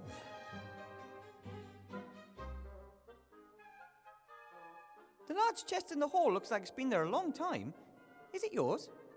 Van Buren had it built, but now it belongs to me. The painting up there is of him. The chest and the painting are the only things the mages wanted to take with them, but they couldn't.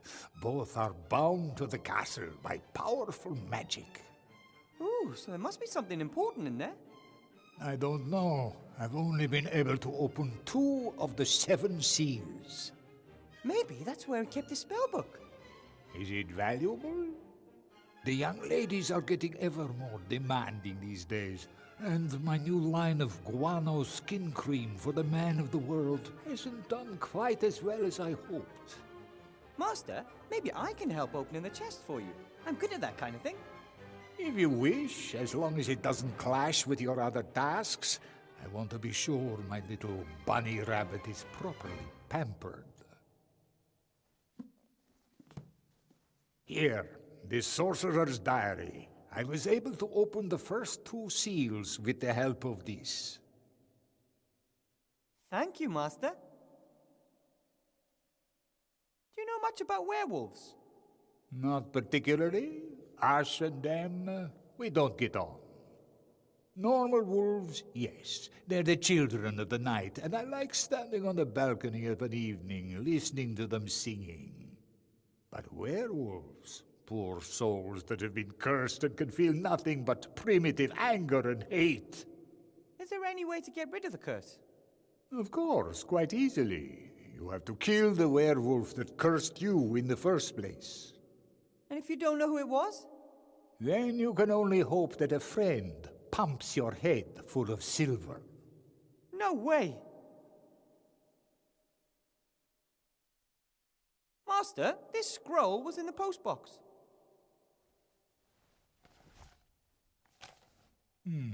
From Seastone. Archmage murdered. Wanted, blah blah. Nothing of any importance. Are you sure? I'm not interested in politics. Kings and archmages come and go. Yes, you're right. No reason to burden yourself with such things. There's a picture of the Archmage and me on the cover. Even if the Count isn't interested in politics, he's not likely to let a wanted murderer work for him. He would hand me over to the Van Burens if he noticed. Count? Yes, Igor?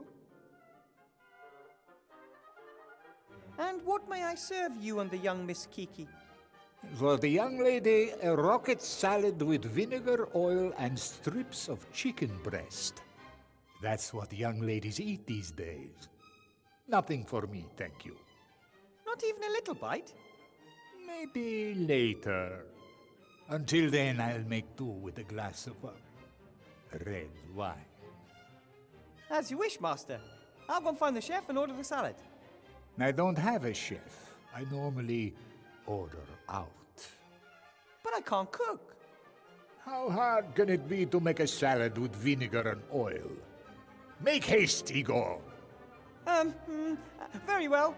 Count Olaf, Master. What was it with Igor and his uniform? Your predecessor, Igor, made himself at home in the cellar, Igor. He had a bed, a desk, all his belongings. I think now you're the new Igor. It is all yours. And Igor's uniform? It will be amongst his things. Go and have a look. But be careful. It's dark down there. I could take a candle. I don't think that's a very good idea. They are attracted to light. They? Things that live in the darkness. Igor had due respect for them, and never dared go down there with a light. Perhaps the uniform isn't important after all.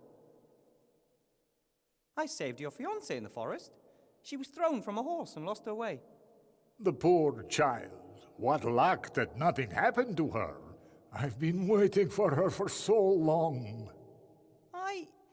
I heard you've been married a few times. Many times. Unfortunately, I've never grown old with any of my lovers. I am cursed. I'm forced to try again every few years with a new, young woman. Oh, that's terrible. I'm really sorry. If you'll excuse me, Master, work calls. Make haste. My little honey bunny has gone upstairs to take a bath and could come back down at any minute. What is upstairs? Nothing of interest to you. Your place is down here. And tomorrow I'll show you the cellar and the crypt. I can hardly wait. Let's talk more work, Igor.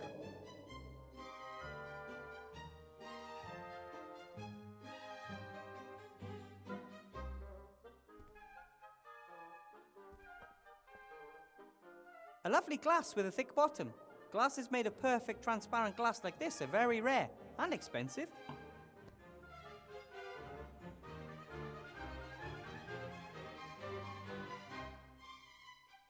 What's this cord for?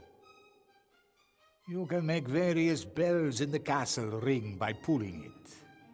But there's only one cord. Who needs more?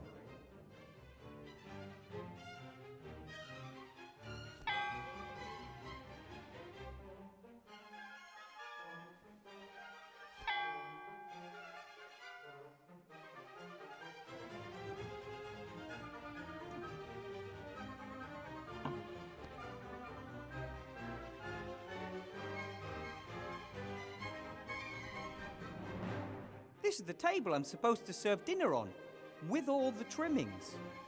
A few days ago, I was a professor of magic in a magic school, and now I'm Igor for a count in the middle of nowhere.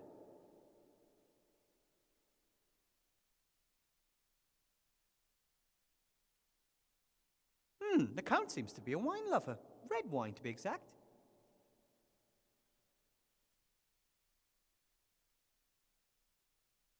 Luckily, the scroll rolled itself back up.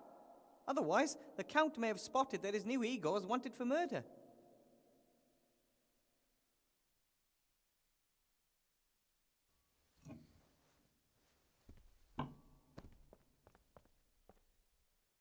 Are these just decorative plates, or can they be used? Nate once ate fried potatoes off of the Queen's face in Elfborough. Ivo's mother was not amused.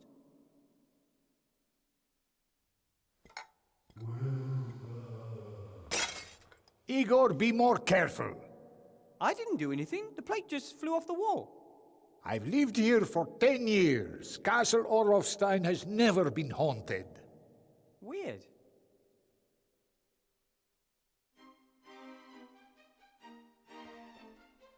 I find it odd that Count Orlof bought a castle in the dark woods. Most old people love the heat and the sun. There's not a lot of either here. Maybe he burns easily.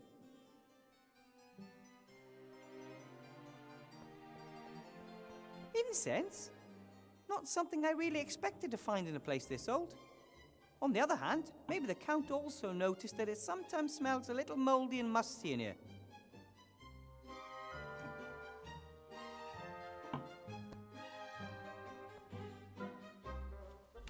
Cutlery.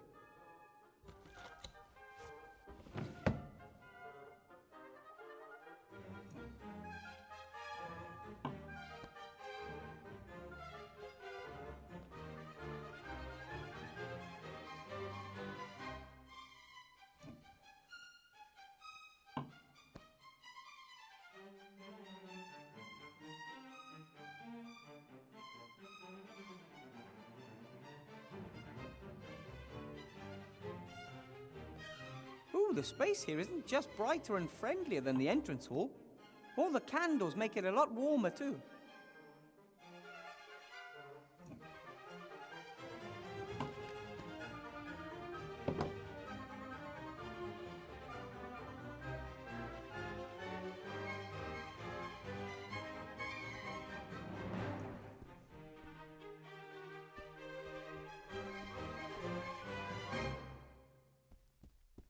From the outside, it looks as though the castle has at least 5 or 6 floors, and old castles often have cellars and dungeons too.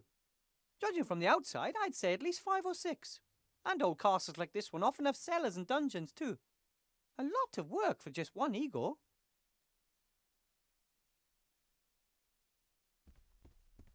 Igor pitched camp down there in the cellar, and because of them, he never took a light down there with him.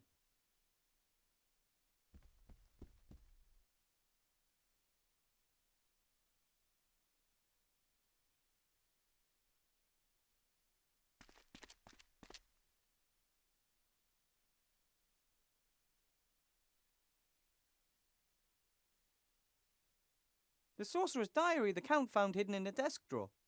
The Count opened the first 2 seals with its help. The sorcerer's diary the Count found hidden in a desk drawer. The Count opened the first 2 seals with its help.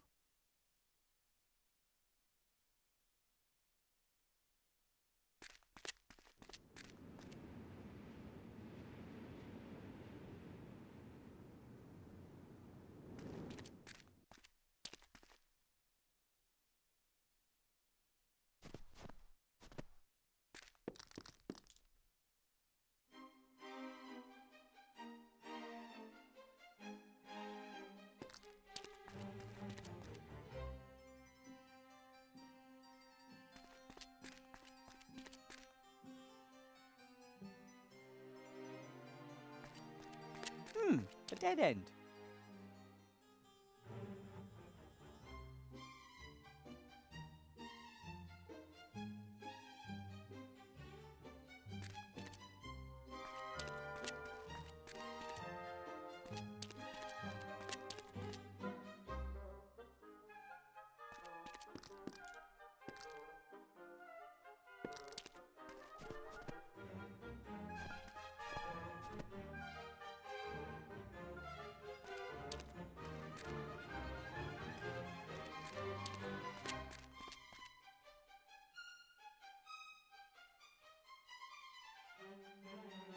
The sorcerer's diary the Count found hidden in a desk drawer. The Count opened the first 2 seals with its help.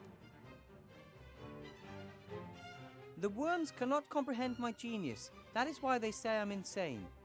Rutherford does not trust us. He will deceive us, I know. He will be the first to die once we have the power of the Nameless One. Who is Rutherford? Here is a drawing of the various seals.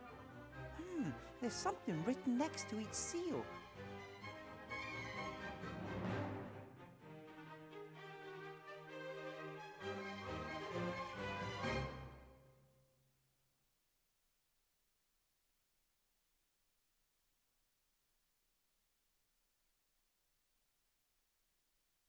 No one is smarter than I. I have devised a chest for my most valuable possession with 7 seals that only I can open. Each seal can be opened only in a very special manner and only I know how. Each mechanism is more clever than the one before. And there's a list describing how each seal is opened. Ha! It's a good thing the sorcerer was so proud of his work.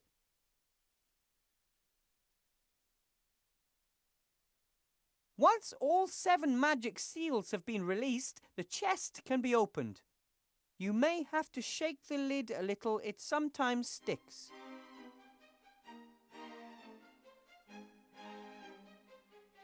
The second seal is opened with the blood of innocence. The seal is already opened. Maybe the Count cut his finger peeling potatoes and then he touched the seal. The third seal will only open when the word open is spoken in Ratish.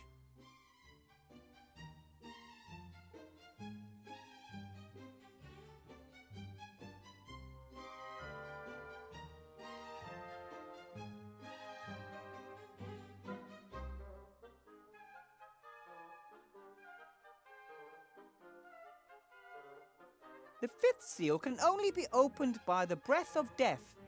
Death breath.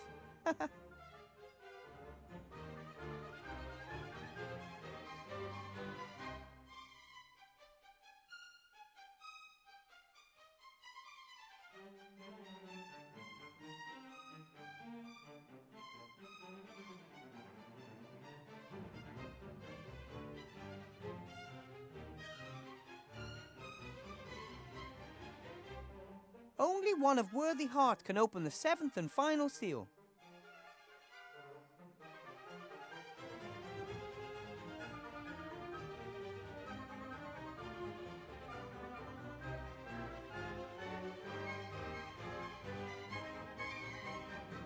Only the hand of the truly greatest sorcerer of all time can open this seal.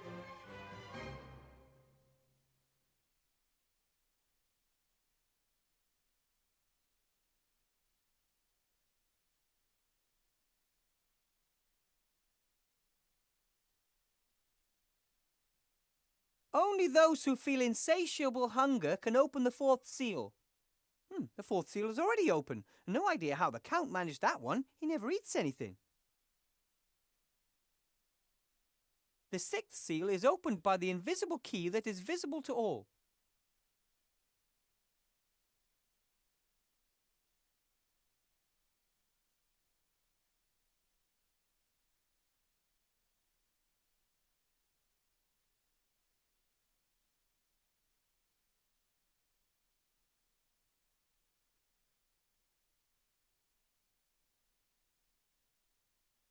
Two seals are already open. 5 are still closed. The note should help me.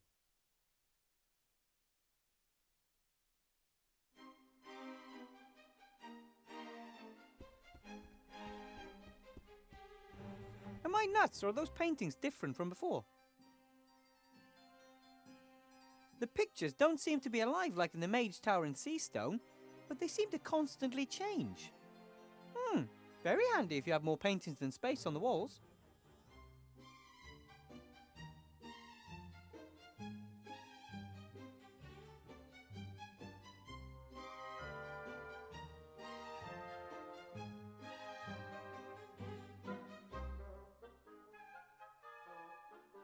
If I need a load of candle wax, I know where I can find it.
The Count wants a rocket salad with chicken breast and oil and vinegar dressing for his fiancée.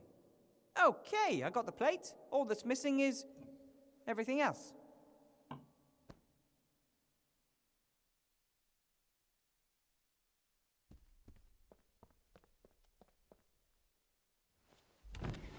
No, nothing of interest.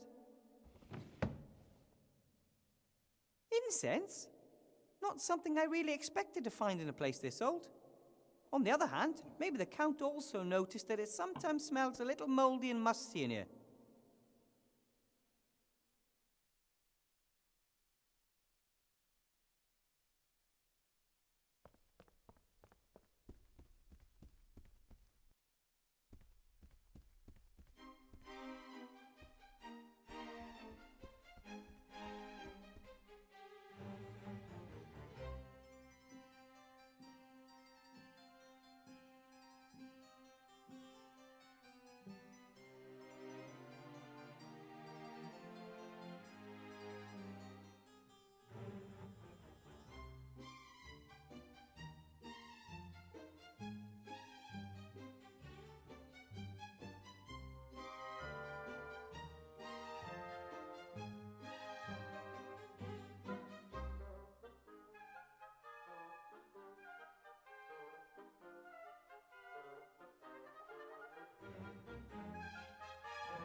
I can't kill one of these chickens. And even if I could, I don't want to. Sure, I mean, I like sausages and steaks and sometimes maybe a bucket of fried chickens. But that's different. Those fried chickens don't run around clucking.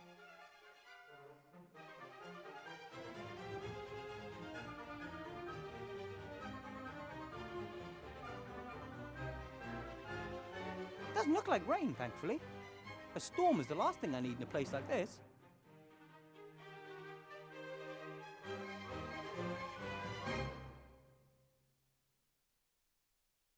In an old building like this, falling masonry is probably an occupational hazard. Wonder if that's why the position of Igor was open. I wonder how many owners this castle had before Van Buren. Too bad it's so run down. Soon it'll be nothing but ruins.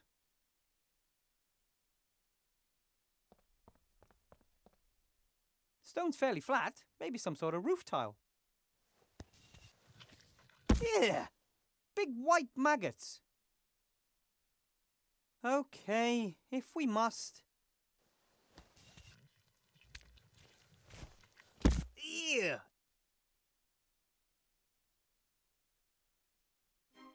Thick white grubs. For some, these things are a source of protein. I'm a little more conservative about my food.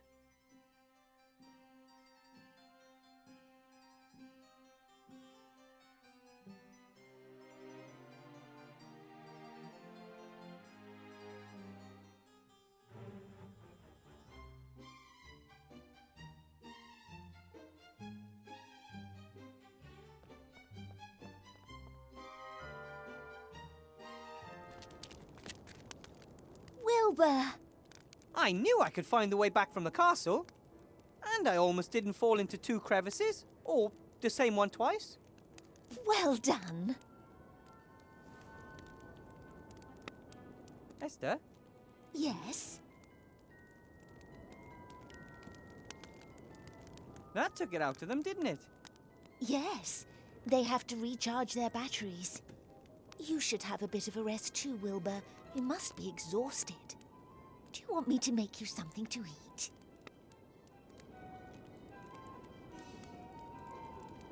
Oh, something to eat would be great. I've been hungry since we got here.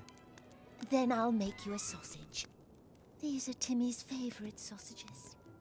I wanted to surprise him with them tonight. I will help him, Esther, I promise. I know. Just be careful with the little fella. As long as he's careful with me. Ready. Careful. Hot. Ow! Ooh! Ah! Thanks.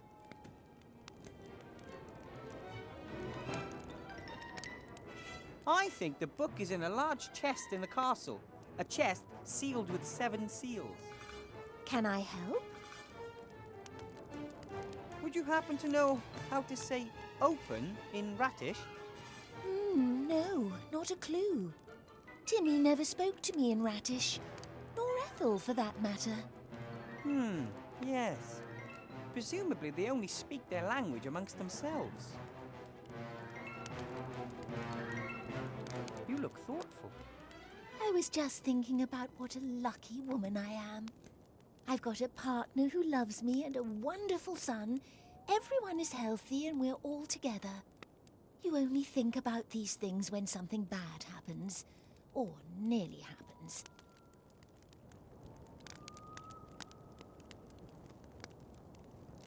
I have these thick, slimy white maggots here.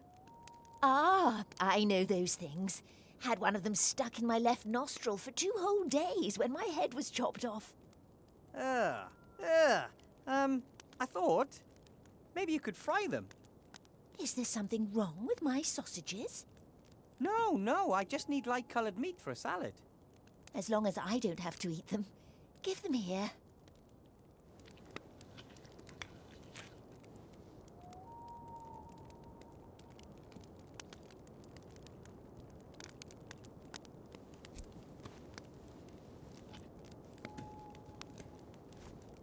That was the last one. Ooh, those don't look too bad at all. Thank you. See you later, Esther. I have to go. Bye. I have a long trip home ahead of me once I get that book from the chest. I don't know whether any of the others will join me. I'm sure they all would if I asked them. But things could get dangerous in Seastone, and I don't want any of them getting hurt.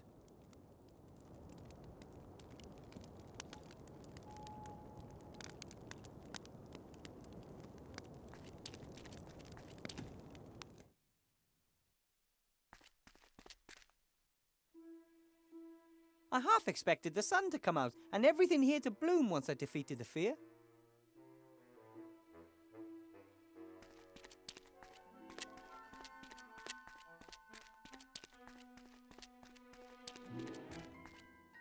Maybe the villagers wouldn't have been so easily frightened if it weren't so creepy around here. The whole area is famous for its ghost stories.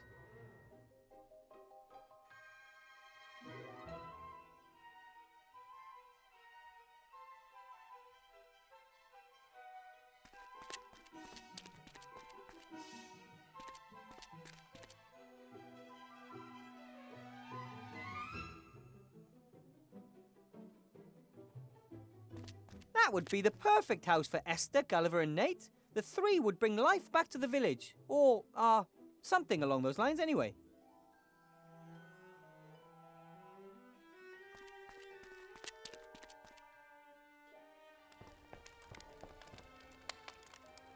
Mr. Whale looks less anxious and stressed, even with the big task ahead of him, filling the village with life again. Hello, Mr. Mayor.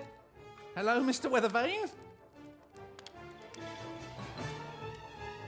And? How's life without fear? Oh, it feels good. I've finally got time to recruit new inhabitants for the village. Glad to hear it. I thought about putting an ad in the paper. Somberville, deserted village in cursed region, seeks citizens to occupy houses of previously abducted and murdered villagers. How does that sound? I don't know.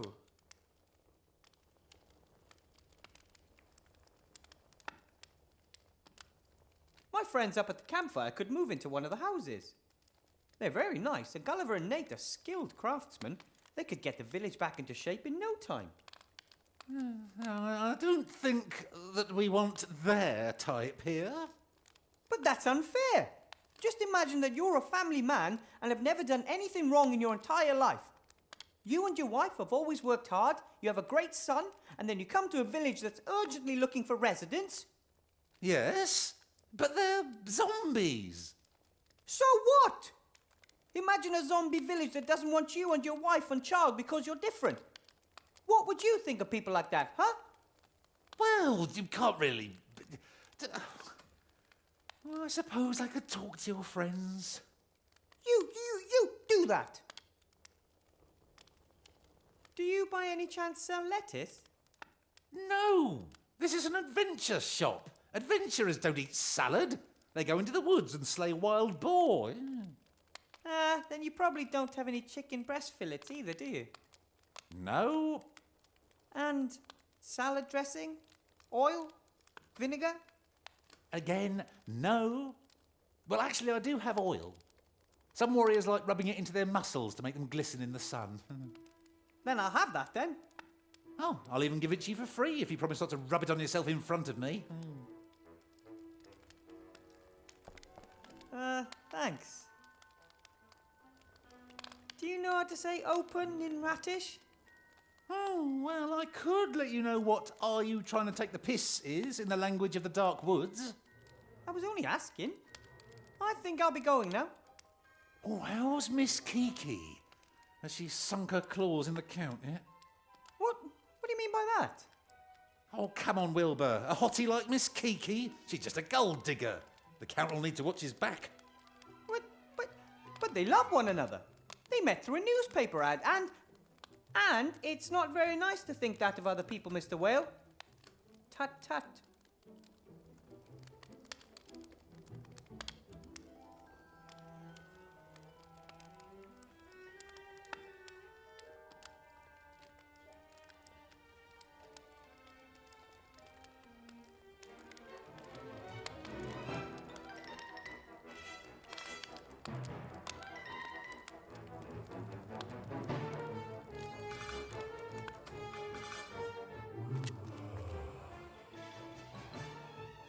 Hello? Must have been mistaken.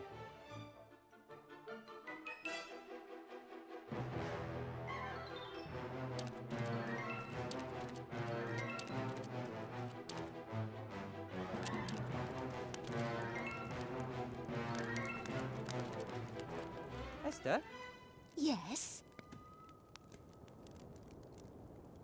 See you later, Esther. I have to go. Bye.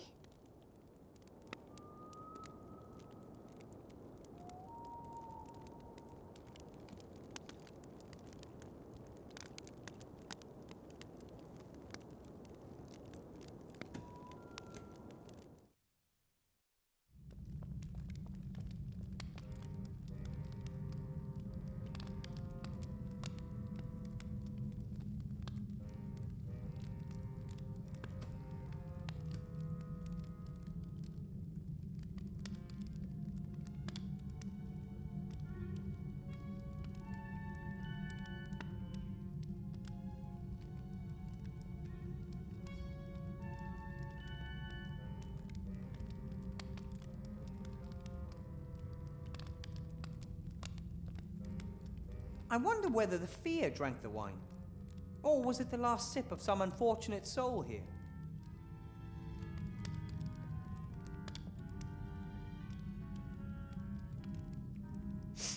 Ugh! The wine must have been here quite a while. It's gone really sour.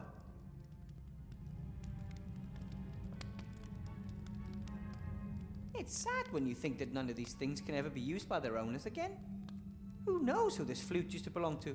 I'm sure he or she would have loved to have played it for many years more. Maybe I can give it a new purpose.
excellent meat. And it even almost looks like chicken.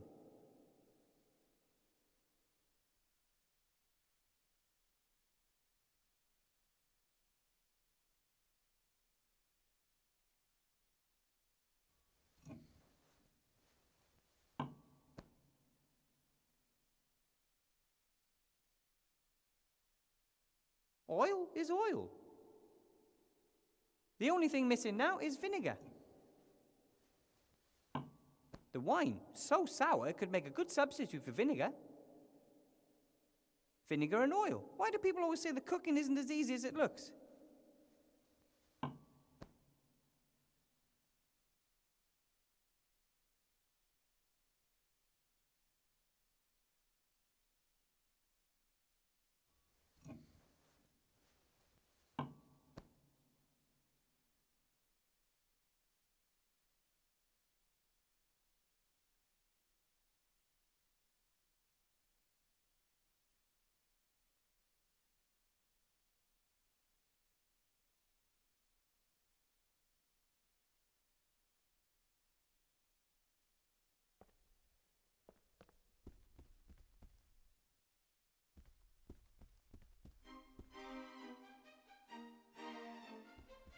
My master, I mean the Count, has forbidden me to go up there.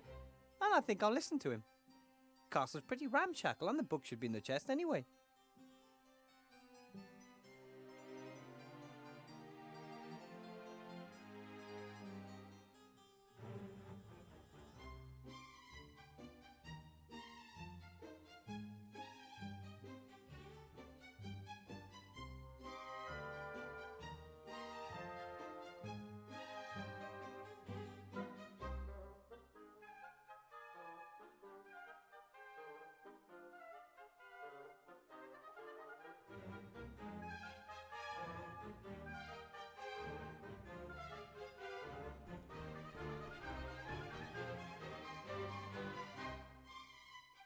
The Count has opened the first 2 seals using the instructions in the diary. That leaves 5. Van Buren is pointing at a key. Is he trying to mock me? Could that be the invisible key that is visible to all? Only, where is it?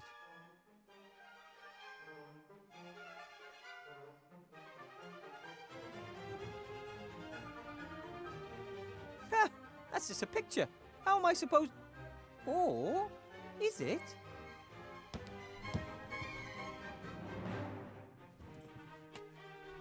That's a pretty neat trick.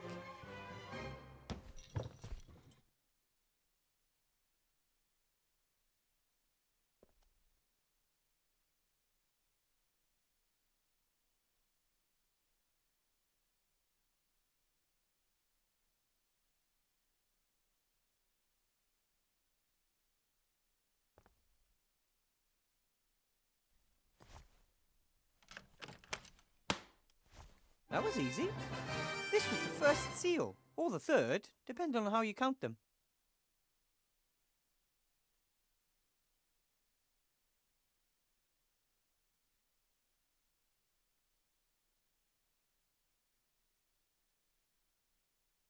The truly greatest mage of all time. Who could that have been for an egomaniac like Ashcroft Van Buren? Archmage Alistair? Or, of course, he means himself. Which presents a problem.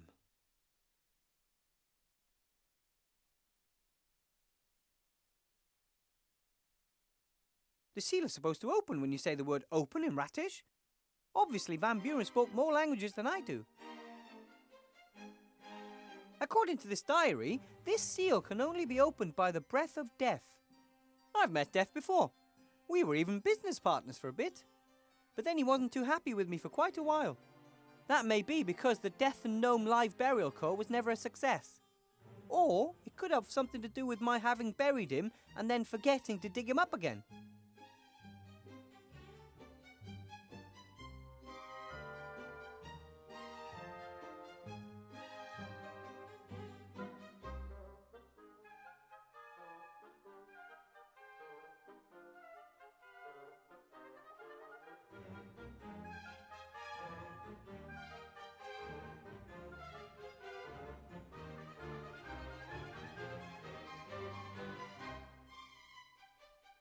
This seal will only open to one with a worthy heart. Maybe I can.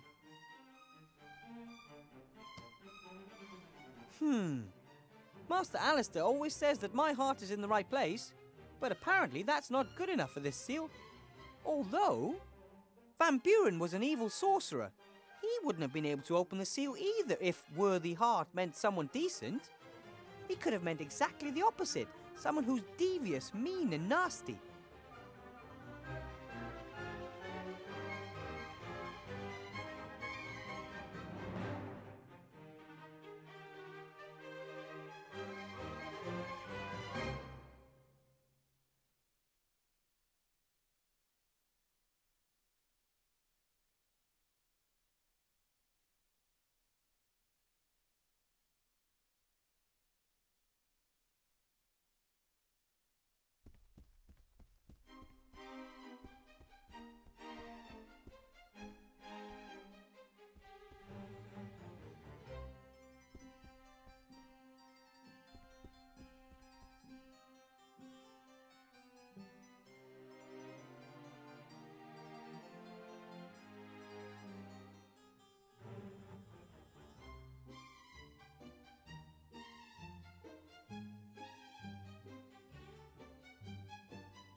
Nothing but weeds and trash everywhere you look. The Count really does need some urgent household support.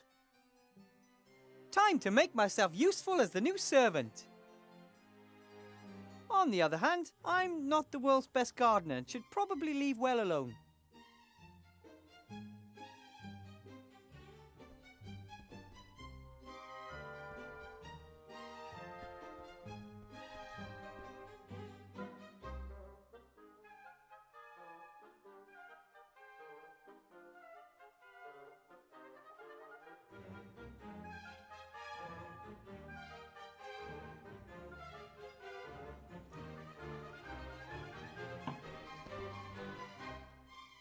I'm pretty sure this is something similar to rocket.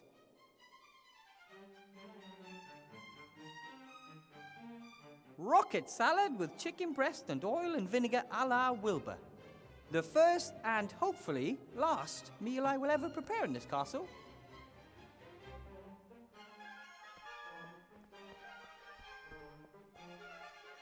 Count? Yes, Igor? Your table awaits, Master. Is that to your satisfaction? No. There's still something missing. I want to impress my fiancée. As you wish, Master. Are you sure your fiancé, is being honest with you?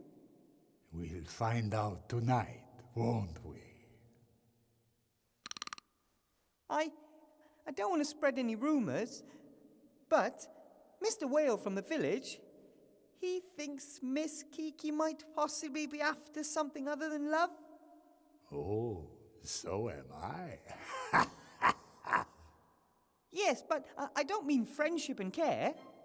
She won't be the first Mrs. Orlov, Igor, and probably not the last. I know who she is and know how to handle her. All right, then. The poor Count. He thinks he knows her and believes she loves him.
Master, do you know where they buried the old sorcerer?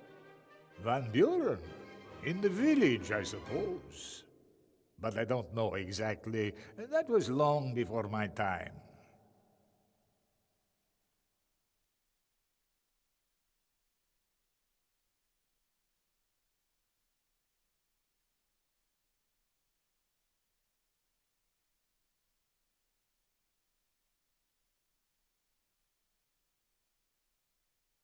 I need to know how to say open in Ratish. I can't help you with that. I only speak Batish, not Ratish. Oh, cool. Say something in Batish. I can't hear anything. But the bats out there in the hall are doubled over with laughter, believe me. I must get back to work. You certainly must. You're quite chatty for an Igor. Seems to me the Count doesn't need a servant for his wine. He refills the glass himself.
Lizzie attached a Timmy bait to that tree, a bloody rag. Maybe it's a good sign that it didn't attract Timmy at all.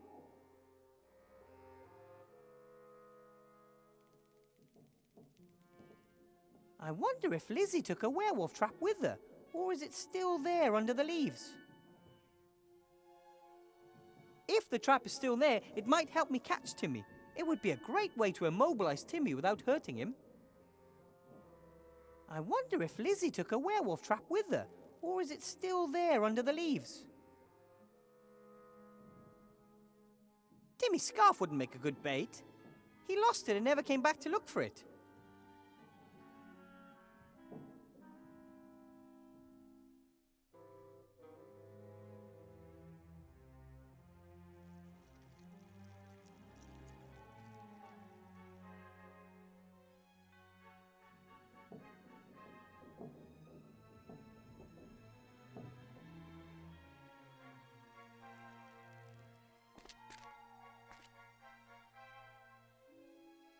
If there's still even just a little Timmy in the were-rat, this will do the trick. Timmy loves bratwurst.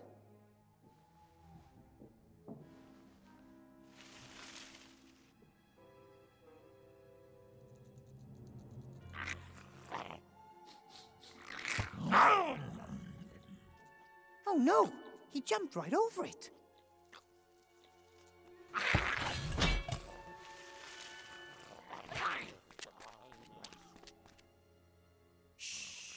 Easy, Timmy. Ouch! I knew you were in there, Timmy. A were-rat would never have been interested in sausages. That's all you. Fight it. Timmy, are you in there?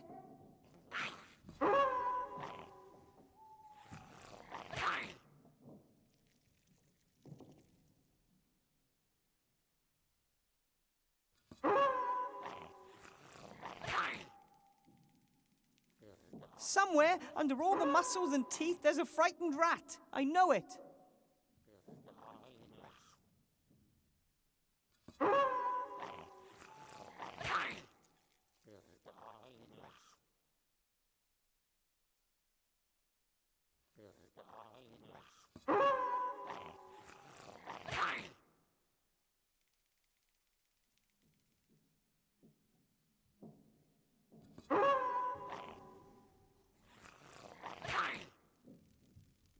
I'm not a good flute player and really shouldn't practice within range of an angry were-rat.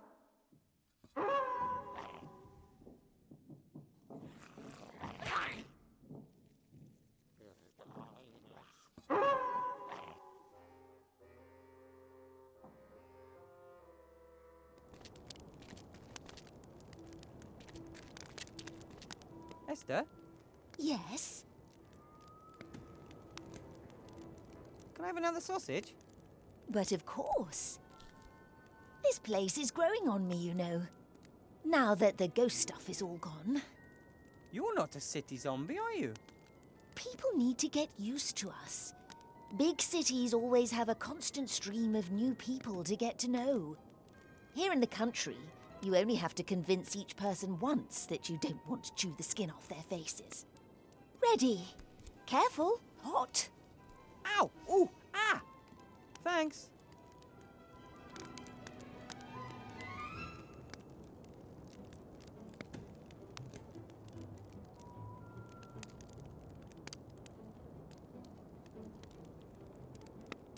About the seal. How can I help?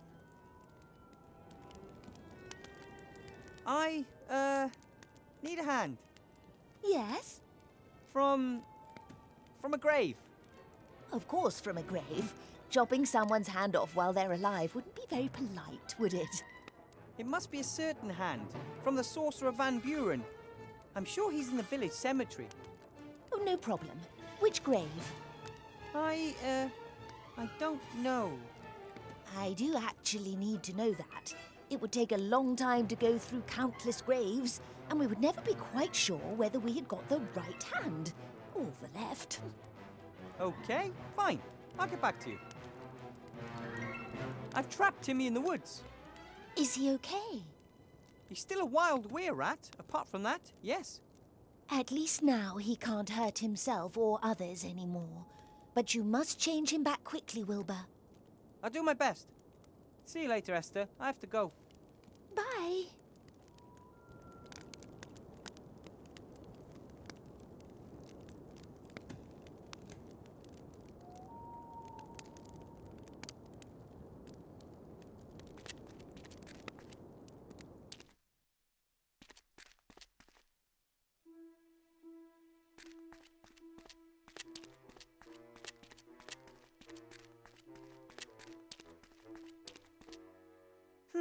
The sorcerer must be buried around here somewhere.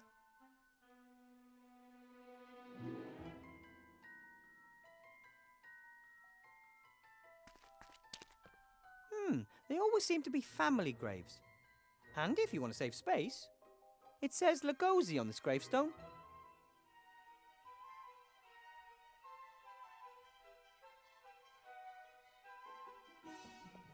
They always seem to be family graves.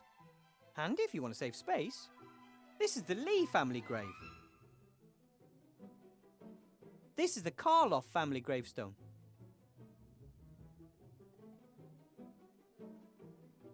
This cross bears the name Cheney.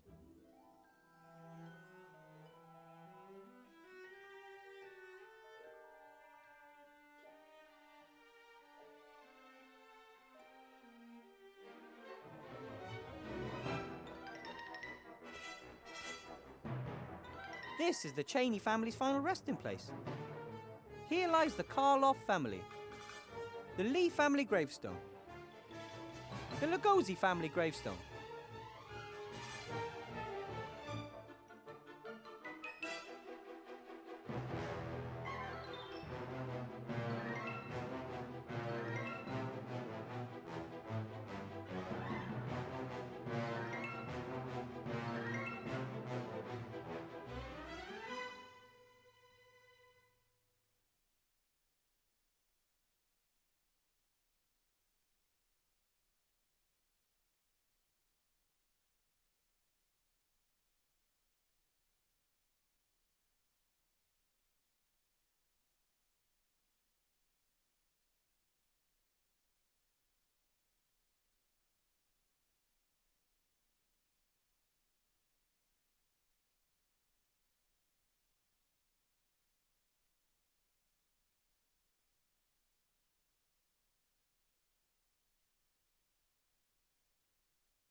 Even without fear, he won't get rid of his goods anytime soon.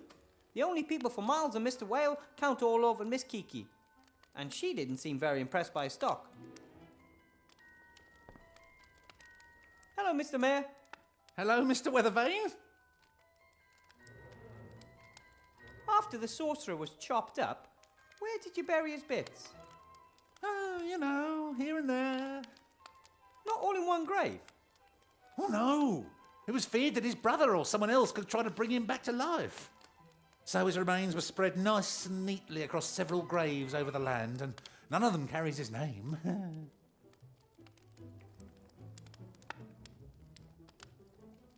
Is part of the sorcerer buried in the cemetery? I'm not at liberty to say. We swore never to say a word about which grave his left hand is buried in and which holds his right leg. Oh! Oh, come on, just say it. Which grave's he buried in? My lips are sealed.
the graves in the cemetery?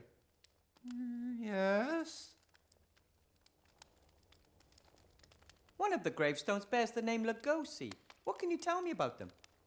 Oh, the Lugosis were the dentists. Somberville had its own dentists? Oh, the village was voted prettiest smile in the backwoods 3 years in a row. Yeah. Unfortunately, old Lugosi went a bit soft in the head. He rambled on about little green men and a plan he had to foil. Number 9, I think. Yeah. Dental hygiene in the village took a nosedive from then on. Oh, dear. What can you tell me about the Cheney family? Well, the elder Cheney was a travelling actor in his youth. Oh, the only one of us to ever leave the village for any length of time. He must have been really successful. They called him the Man of 1,000 Faces. Later, he retired here in the village. But his son inherited the theatre bug, left before disaster struck. Probably saved his life, yeah. The Lee family, were they a long-established family in the village? Who? Oh, right, the Lees. Yes, oh, they were. Yes, it's very long established. Yeah. So, what can you tell me about them? Well, there was Shield Hand Lee. He was a smith, and his wife Fire. Yeah, Fire Anna. She was very hot. Uh-huh. I think I know what I need to know. One of the big graves has the name Karloff on it. Large family. The young Karloff was a giant of a man, strong as an ox, but of a friendly nature. When the terror came from the woods, he was caught by a mummy. Well, like most of the others that disappeared in the woods, we couldn't bury him. Only his ancestors are buried in the grave in the cemetery. Why was Van Buren actually beheaded, hung, and drawn, and quartered? Isn't that a little excessive?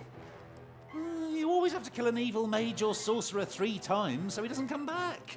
Everyone knows that. Doesn't beheading him and then hanging him present certain logistical problems? The whole thing wasn't very well prepared.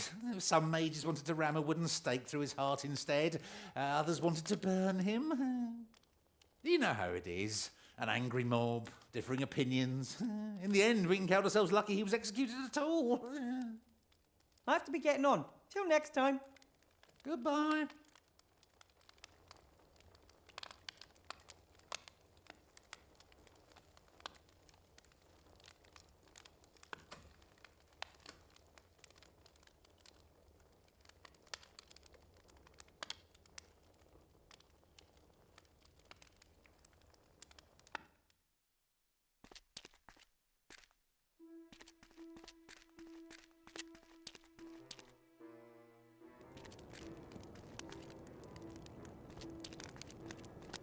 Esther, Yes?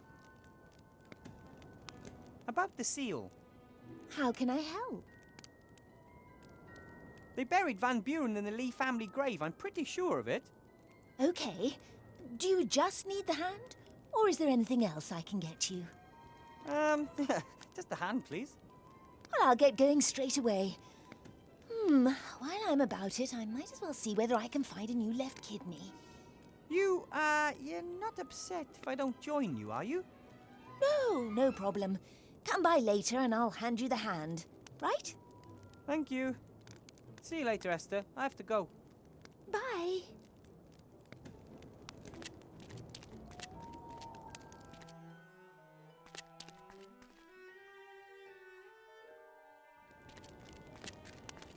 Wilbur, I've got the hand.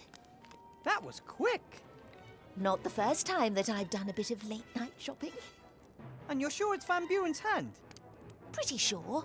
There are at least indications that it is the hand of a sorcerer. What indications?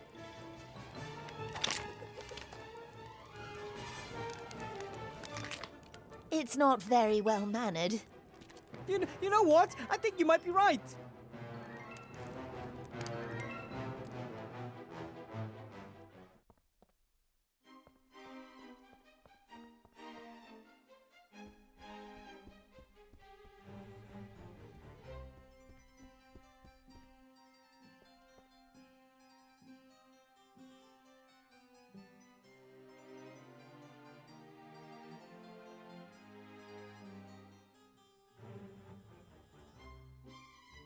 mine then.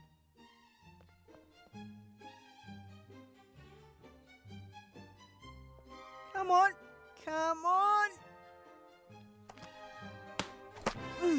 Did it. Maybe it's looking for the right hand, wherever that might be. So, that's over half the seals open.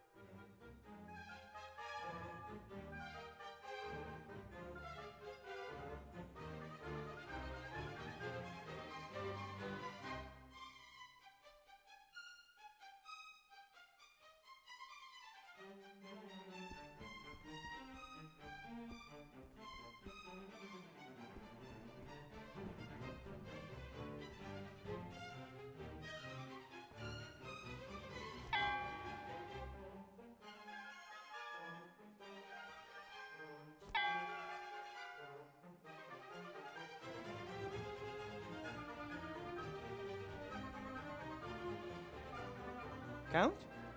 Yes, Igor? Your table awaits, Master. Is that to your satisfaction? No. There's still something missing. I want to impress my fiancée. As you wish, Master.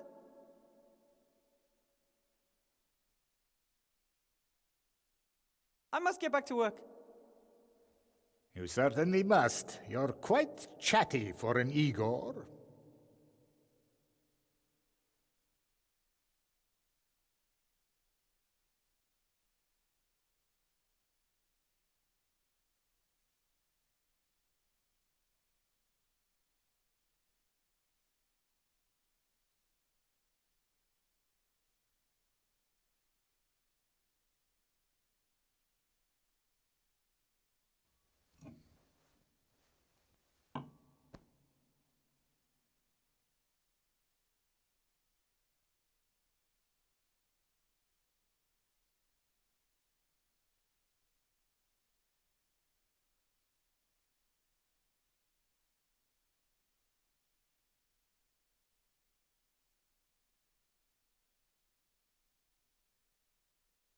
The Count seems to be a wine lover.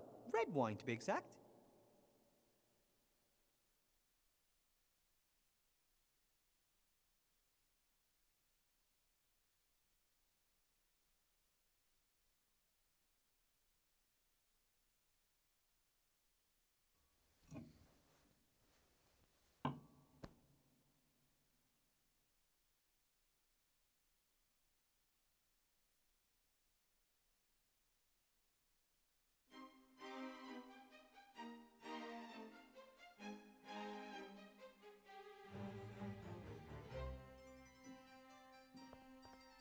Not bad, but something is still missing. Not bad, but something is still missing.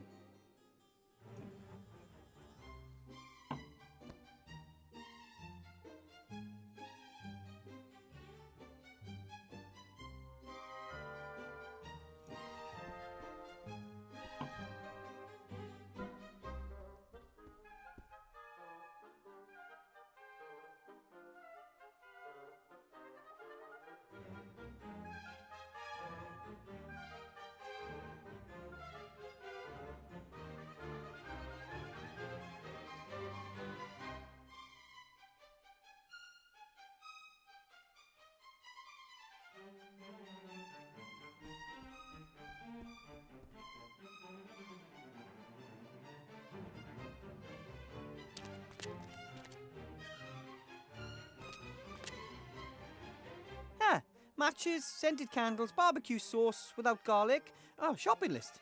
And this? Eastwards till you reach the dead beetles, then north until it echoes.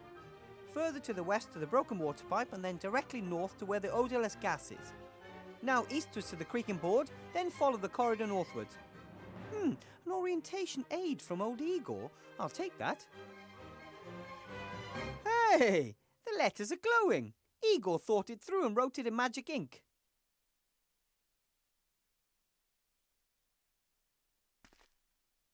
Eastwards till you reach the dead beetles, then north until it echoes. Further to the west to the broken water pipe, and then directly north to where the odorless gas is. Now eastwards to the creaking board, Then follow the corridor northwards. Eastwards till you reach the dead beetles, then north until it echoes. Further to the west to the broken water pipe, and then directly north to where the odorless gas is. Now eastwards to the creaking board. Then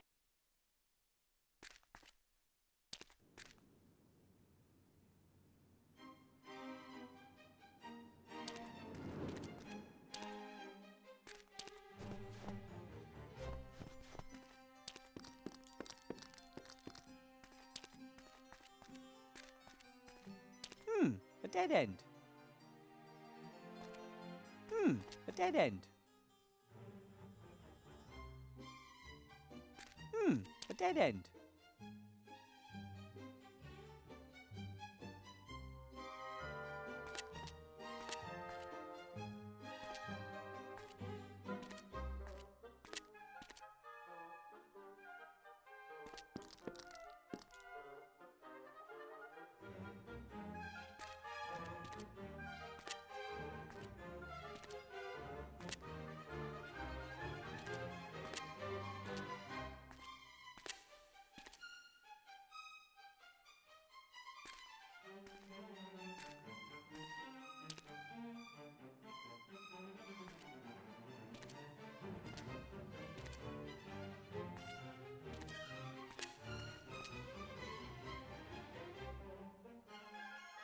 Eastwards till you reach the dead beetles, then north until it echoes.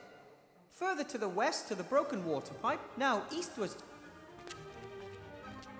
Oh, it's cold here. Eastwards till you reach the dead beetles, then further to the west to the broken water pipe, and then directly north to where the odorless gas is. Now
oh, it's cold here.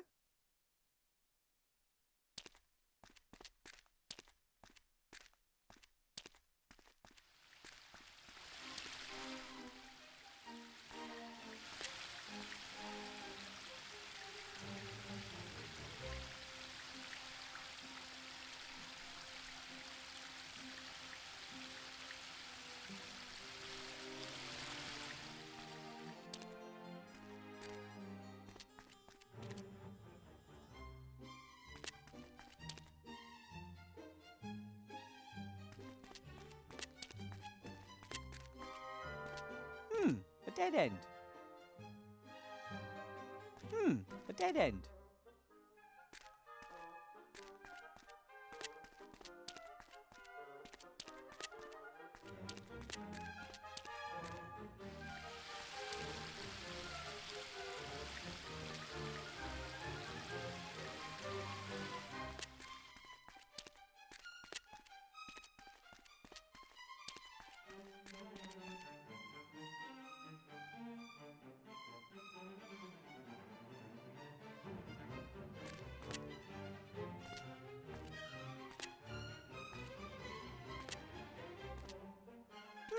A dead end.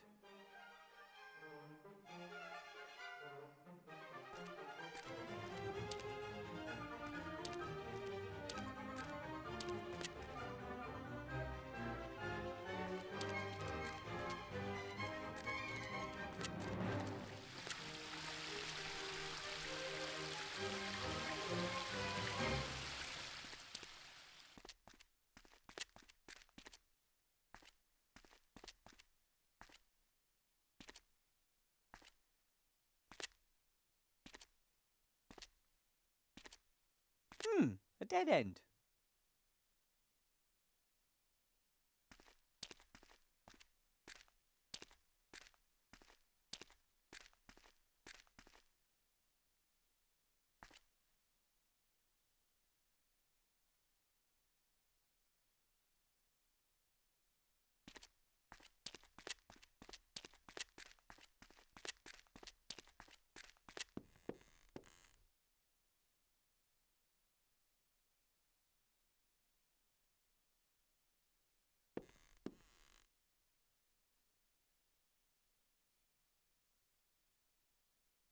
Eastwards till you reach the dead beetles, then north until it echoes.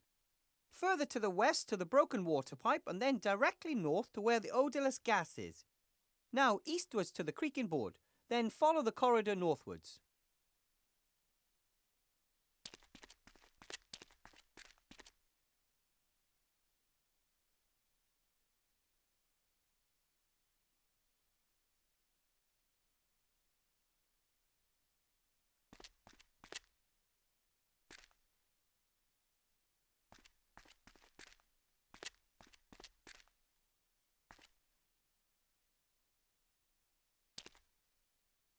I wonder why Igor set up camp here, of all places. There's nothing else in the cellar except for junk and... them.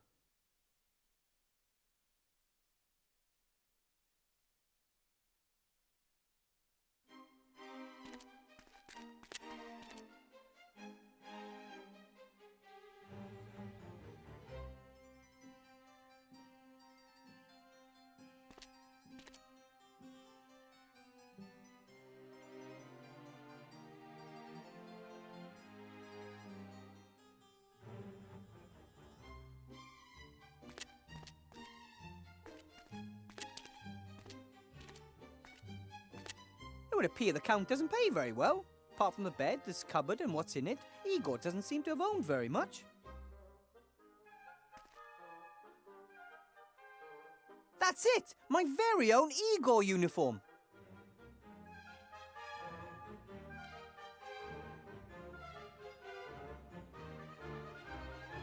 It would appear the Count doesn't pay very well. Apart from the bed, this cupboard and what's in it, Igor doesn't seem to have owned very much. It may be old and not fit me properly, but Igor must have loved this uniform, and I will cherish it too.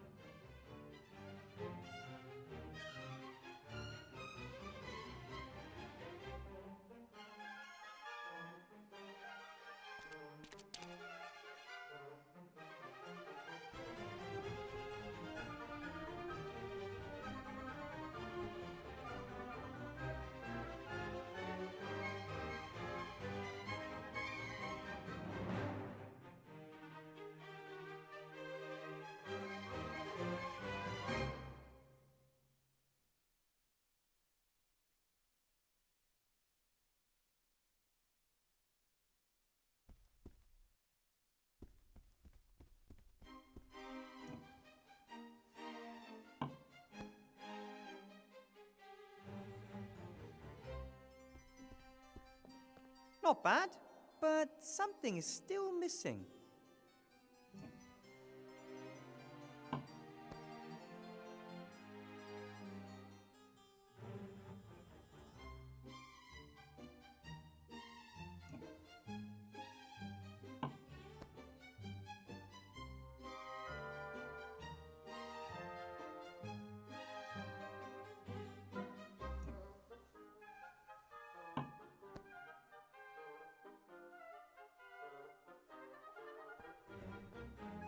Incense? Not something I really expected to find in a place this old. On the other hand, maybe the Count also noticed that it sometimes smells a little mouldy and musty in here.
stove reminds me of the one in my classroom in Seastone. It had a broken pipe too, and it was pretty useless. However, this one looks less pleasant.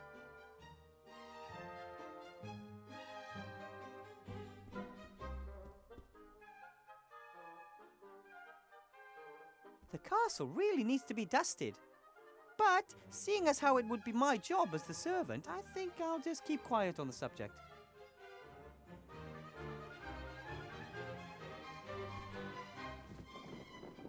The Count probably got tired of always having to clean the mirror. Very old mirror, except for a few dull spots, it's in good nick.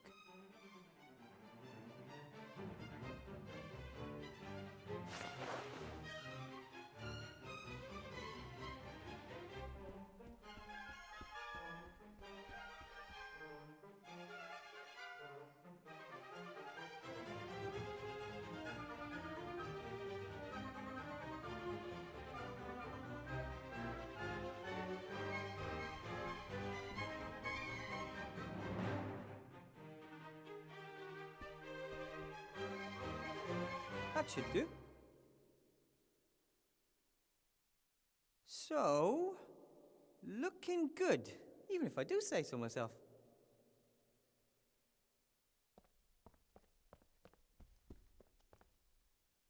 Count. Ah, Igor, there you are. And you're wearing suitable clothing at last. Yes, master. Your table awaits, master. Is that to your satisfaction? Yes, delightful. Thank you, master. I have prepared the, salad for the young lady. Rocket salad with vinegar, oil, and strips of chicken breast? Yes, exactly. Excellent. Pull the cord, Igor. Let my little bunny rabbit know it's time to eat.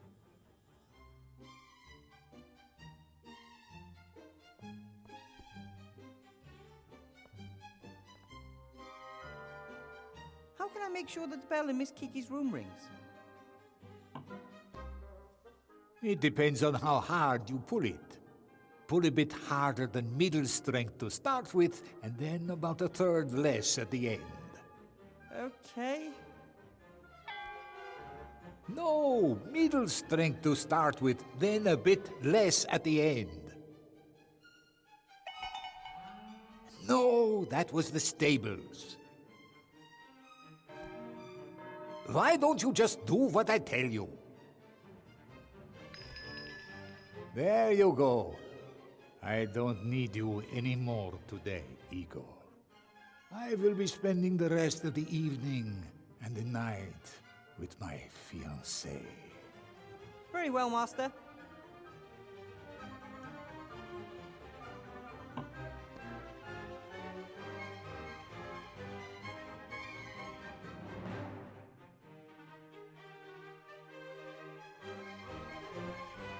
Psst! Hey, Shorty! Oh, hello, Miss Kiki.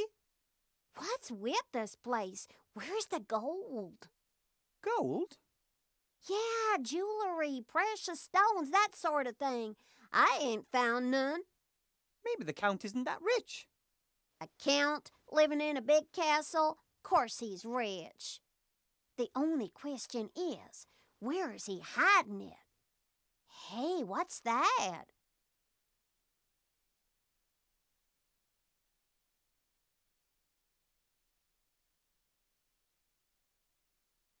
I wanted to talk to you about that. It's sealed by 7, seals. Maybe you could open one of them. Ooh, what do you think's in it?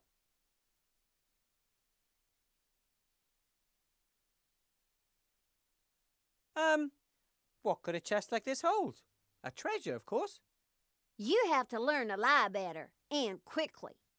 But the fact that you are trying tells me there must be something valuable in it. I don't know, but it must be important. Well, if it's important to someone, it'll also be valuable. And you want to steal it? Well, steal... Count me in. As future countess, it practically belongs to me anyways. What do I have to do? Come with me.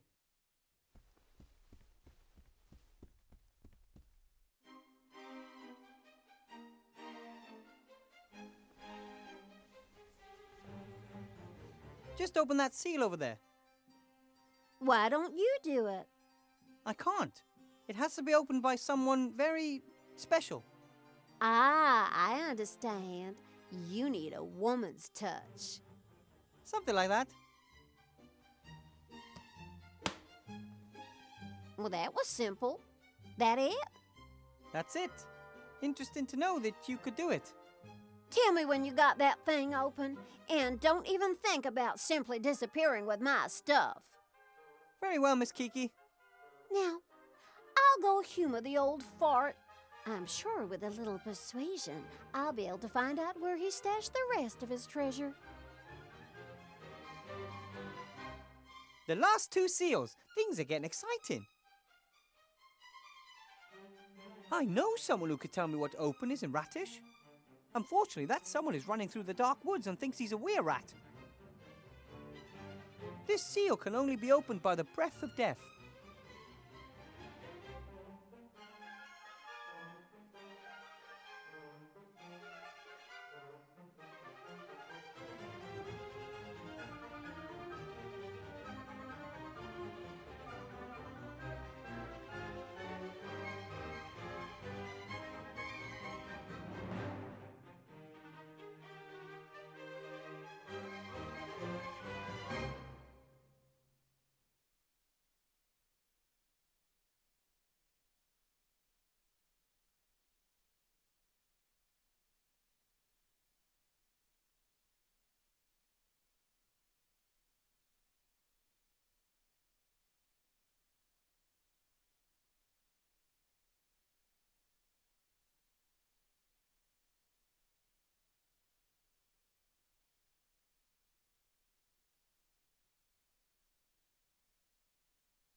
Hello? Hello?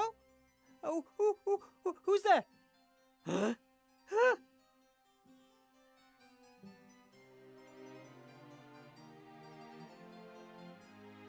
Master Alistair? Are you all right, Archmage? Has Ivo changed you back? And why? Why don't you come here? You could open a portal. A ghost over some kind of drawing? I don't understand, Archmage. What does that mean? Archmage? Master Alistair? He's gone. That's more than weird. Why is Master Alistair trying to contact me through the mirror? And it looked almost as if he didn't have the strength to stay. Of course, he's still transformed, so he can't use his magic properly. A ghost over a symbol. Maybe I'm supposed to summon him. The Archmage can do all kinds of tricks. Maybe he can separate his spirit from his body. I guess I'm supposed to summon him as a ghost. Maybe he's too weak to appear any other way. Summoning a ghost. This shouldn't be all that difficult.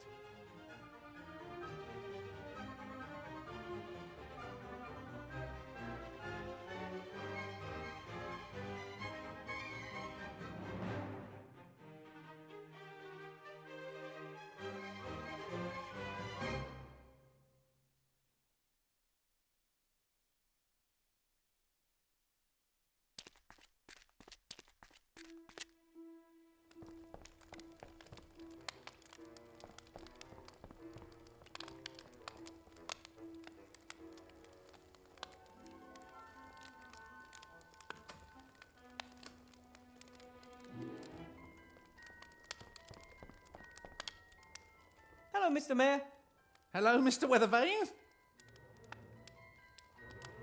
Someone like you knows all about summoning ghosts, right? What do you mean, someone like me? Well, an expert on the occult, like yourself. Oh, well, I actually do know a bit more about it than just how to keep the beasts at bay. I mean, I've certainly never tried to invoke a ghost. Why should I? But it is, in principle, very easy. Now, you draw a circle on the ground with chalk and a triangle outside the circle. You place a bowl of blood in the triangle. You also have to light some frankincense. Then you have to draw the symbol of the ghost you'd like to invoke on the ground while reciting a secret invocation. How does it go? Come over here. Ghosts have good ears.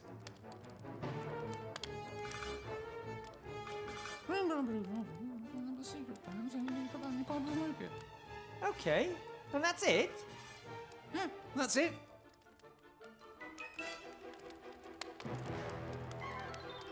Is the bowl with the blood in the triangle necessary? Of course it's necessary. The blood represents the world of the living, into which you call the ghost. Archmage Alistair isn't dead. Can I just leave the blood part out? The occult sciences are not well suited to experiments. One mistake, and you open the gates of hell. I'm a gnome. Every invention we come up with is close to opening the gate of hell. That doesn't scare me at all. The blood goes in the bowl goes in the triangle. End of. Does the triangle have to be connected to the circle? And does it have to be an isosceles triangle or just any old one? And how long should the edge be? It doesn't matter. This is necromancy, not geometry. Does it have to be chalk or can I use something else? Ooh, and how thick do the lines have to be? Draw a circle on the floor with something and a random triangle somewhere outside it. That doesn't sound much like a precise science. Do you sell chalk? I would if I had any, but I used my last piece of chalk on the sacred circle. Why do we need the incense? Well, for the atmosphere. And it would be best if you did the invocation somewhere dark with lots of candles. Do you think ghosts really care? It's ancient handed down knowledge. Just like the fact that necromancy is best carried out on the weekend when you've already had a bit to drink. Okay. How about if I perform the summoning here? There's enough candles and you could assist me. But we've only just got rid of one curse. It wasn't a curse. And I'm summoning a friendly ghost. I ain't afraid of no ghost. No, find somewhere else. I could conjure up the ghost near the chest. There's plenty of room and the atmosphere is suitable. And who knows, maybe the Archmage can open the remaining seals with just a wave of his wand. I'm supposed to draw the ghost's symbol on the floor, but what is Archmage Alistair's symbol? No idea. Some kind of symbol that represents him. A family crest or a seal. He has a coat of arms. It's on his amulet. But, I just can't remember what it looks like. I never thought that it'd be so easy to summon a ghost. Oh, well, it depends, of course, on the ghost. I mean, if you want to summon Zool, you'll also need a keymaster and a gatekeeper. For other spirits, you'll need some clay and a romantic song. Or just call their name 3 times. But if the ghost wants to make contact with you, it's really easy. I have to be getting on. Till next time. Goodbye.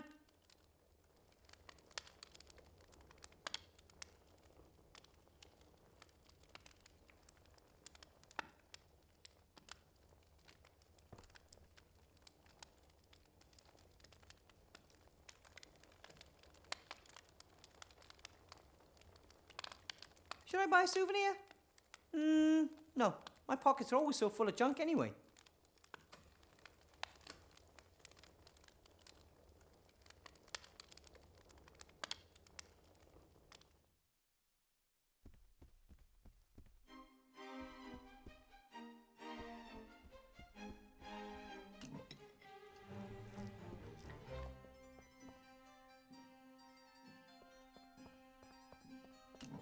It's not frankincense, but these incense sticks will create some atmosphere.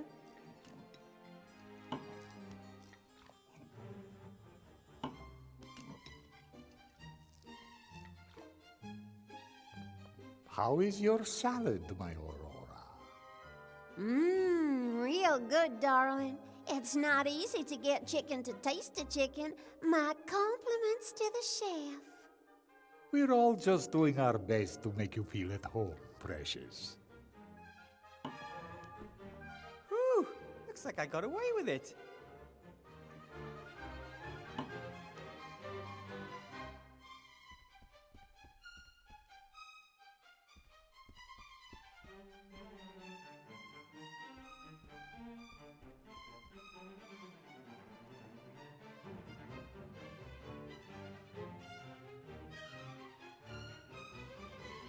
The stone floor is the ideal place to summon the Archmage.